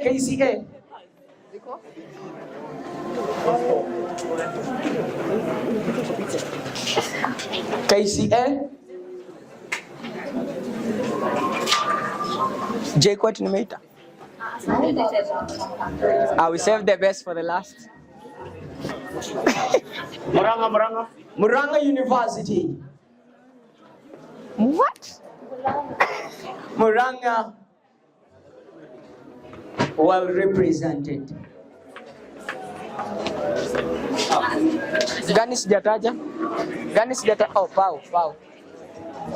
Pan-African University, kindly be karibiani jamani, yeah?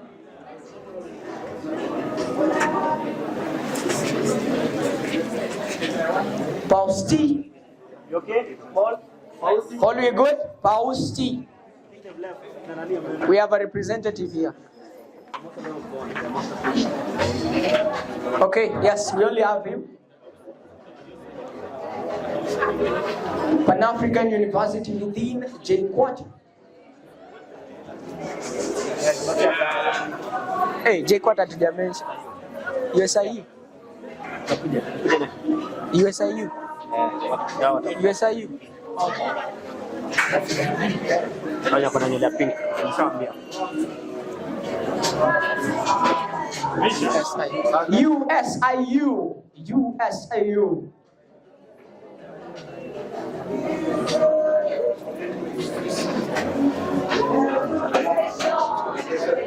Any university lab apart from J-Quat? Any university apart? MKU, sorry. MKU. Pole mkubwa. Makosa ni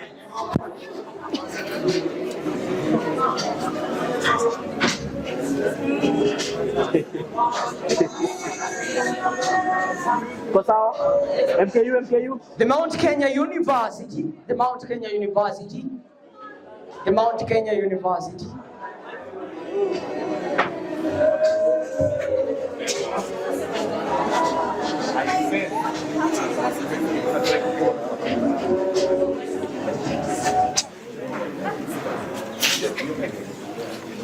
Have we left any other team? Then call. Okay, don't worry. The J-Pasa team. Okay, after Mount Kenya University, let me have J-Pasa team. Then afterwards, J-Quat will join the team. All right? We good?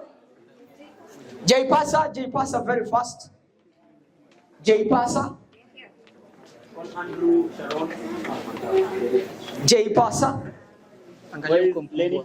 Angalia huko mkubwa nitakushughulikia. Wako hapa wote. Wewe angalia. Wako sawa. You're right ya hayo, eh? Unaweza fanya zaidi ya hapo. Asanteni sana. J-Quat.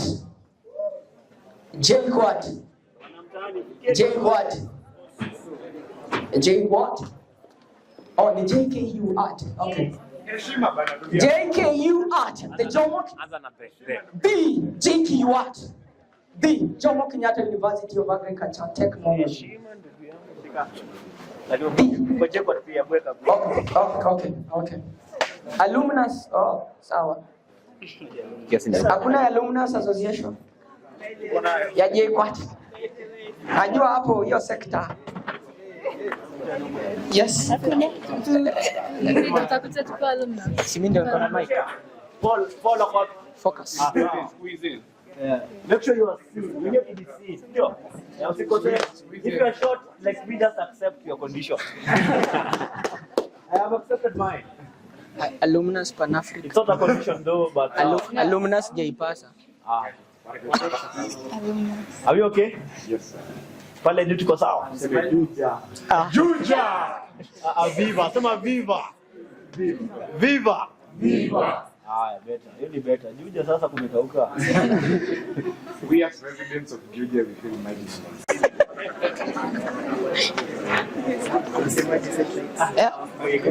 Wow. Set. Tuseme tu tumepigwa na jeli. Nimetoka kutoka Kare. Umetoka? Kare. Kuja. Wewe ingia, utakuwa mmoja wa guests.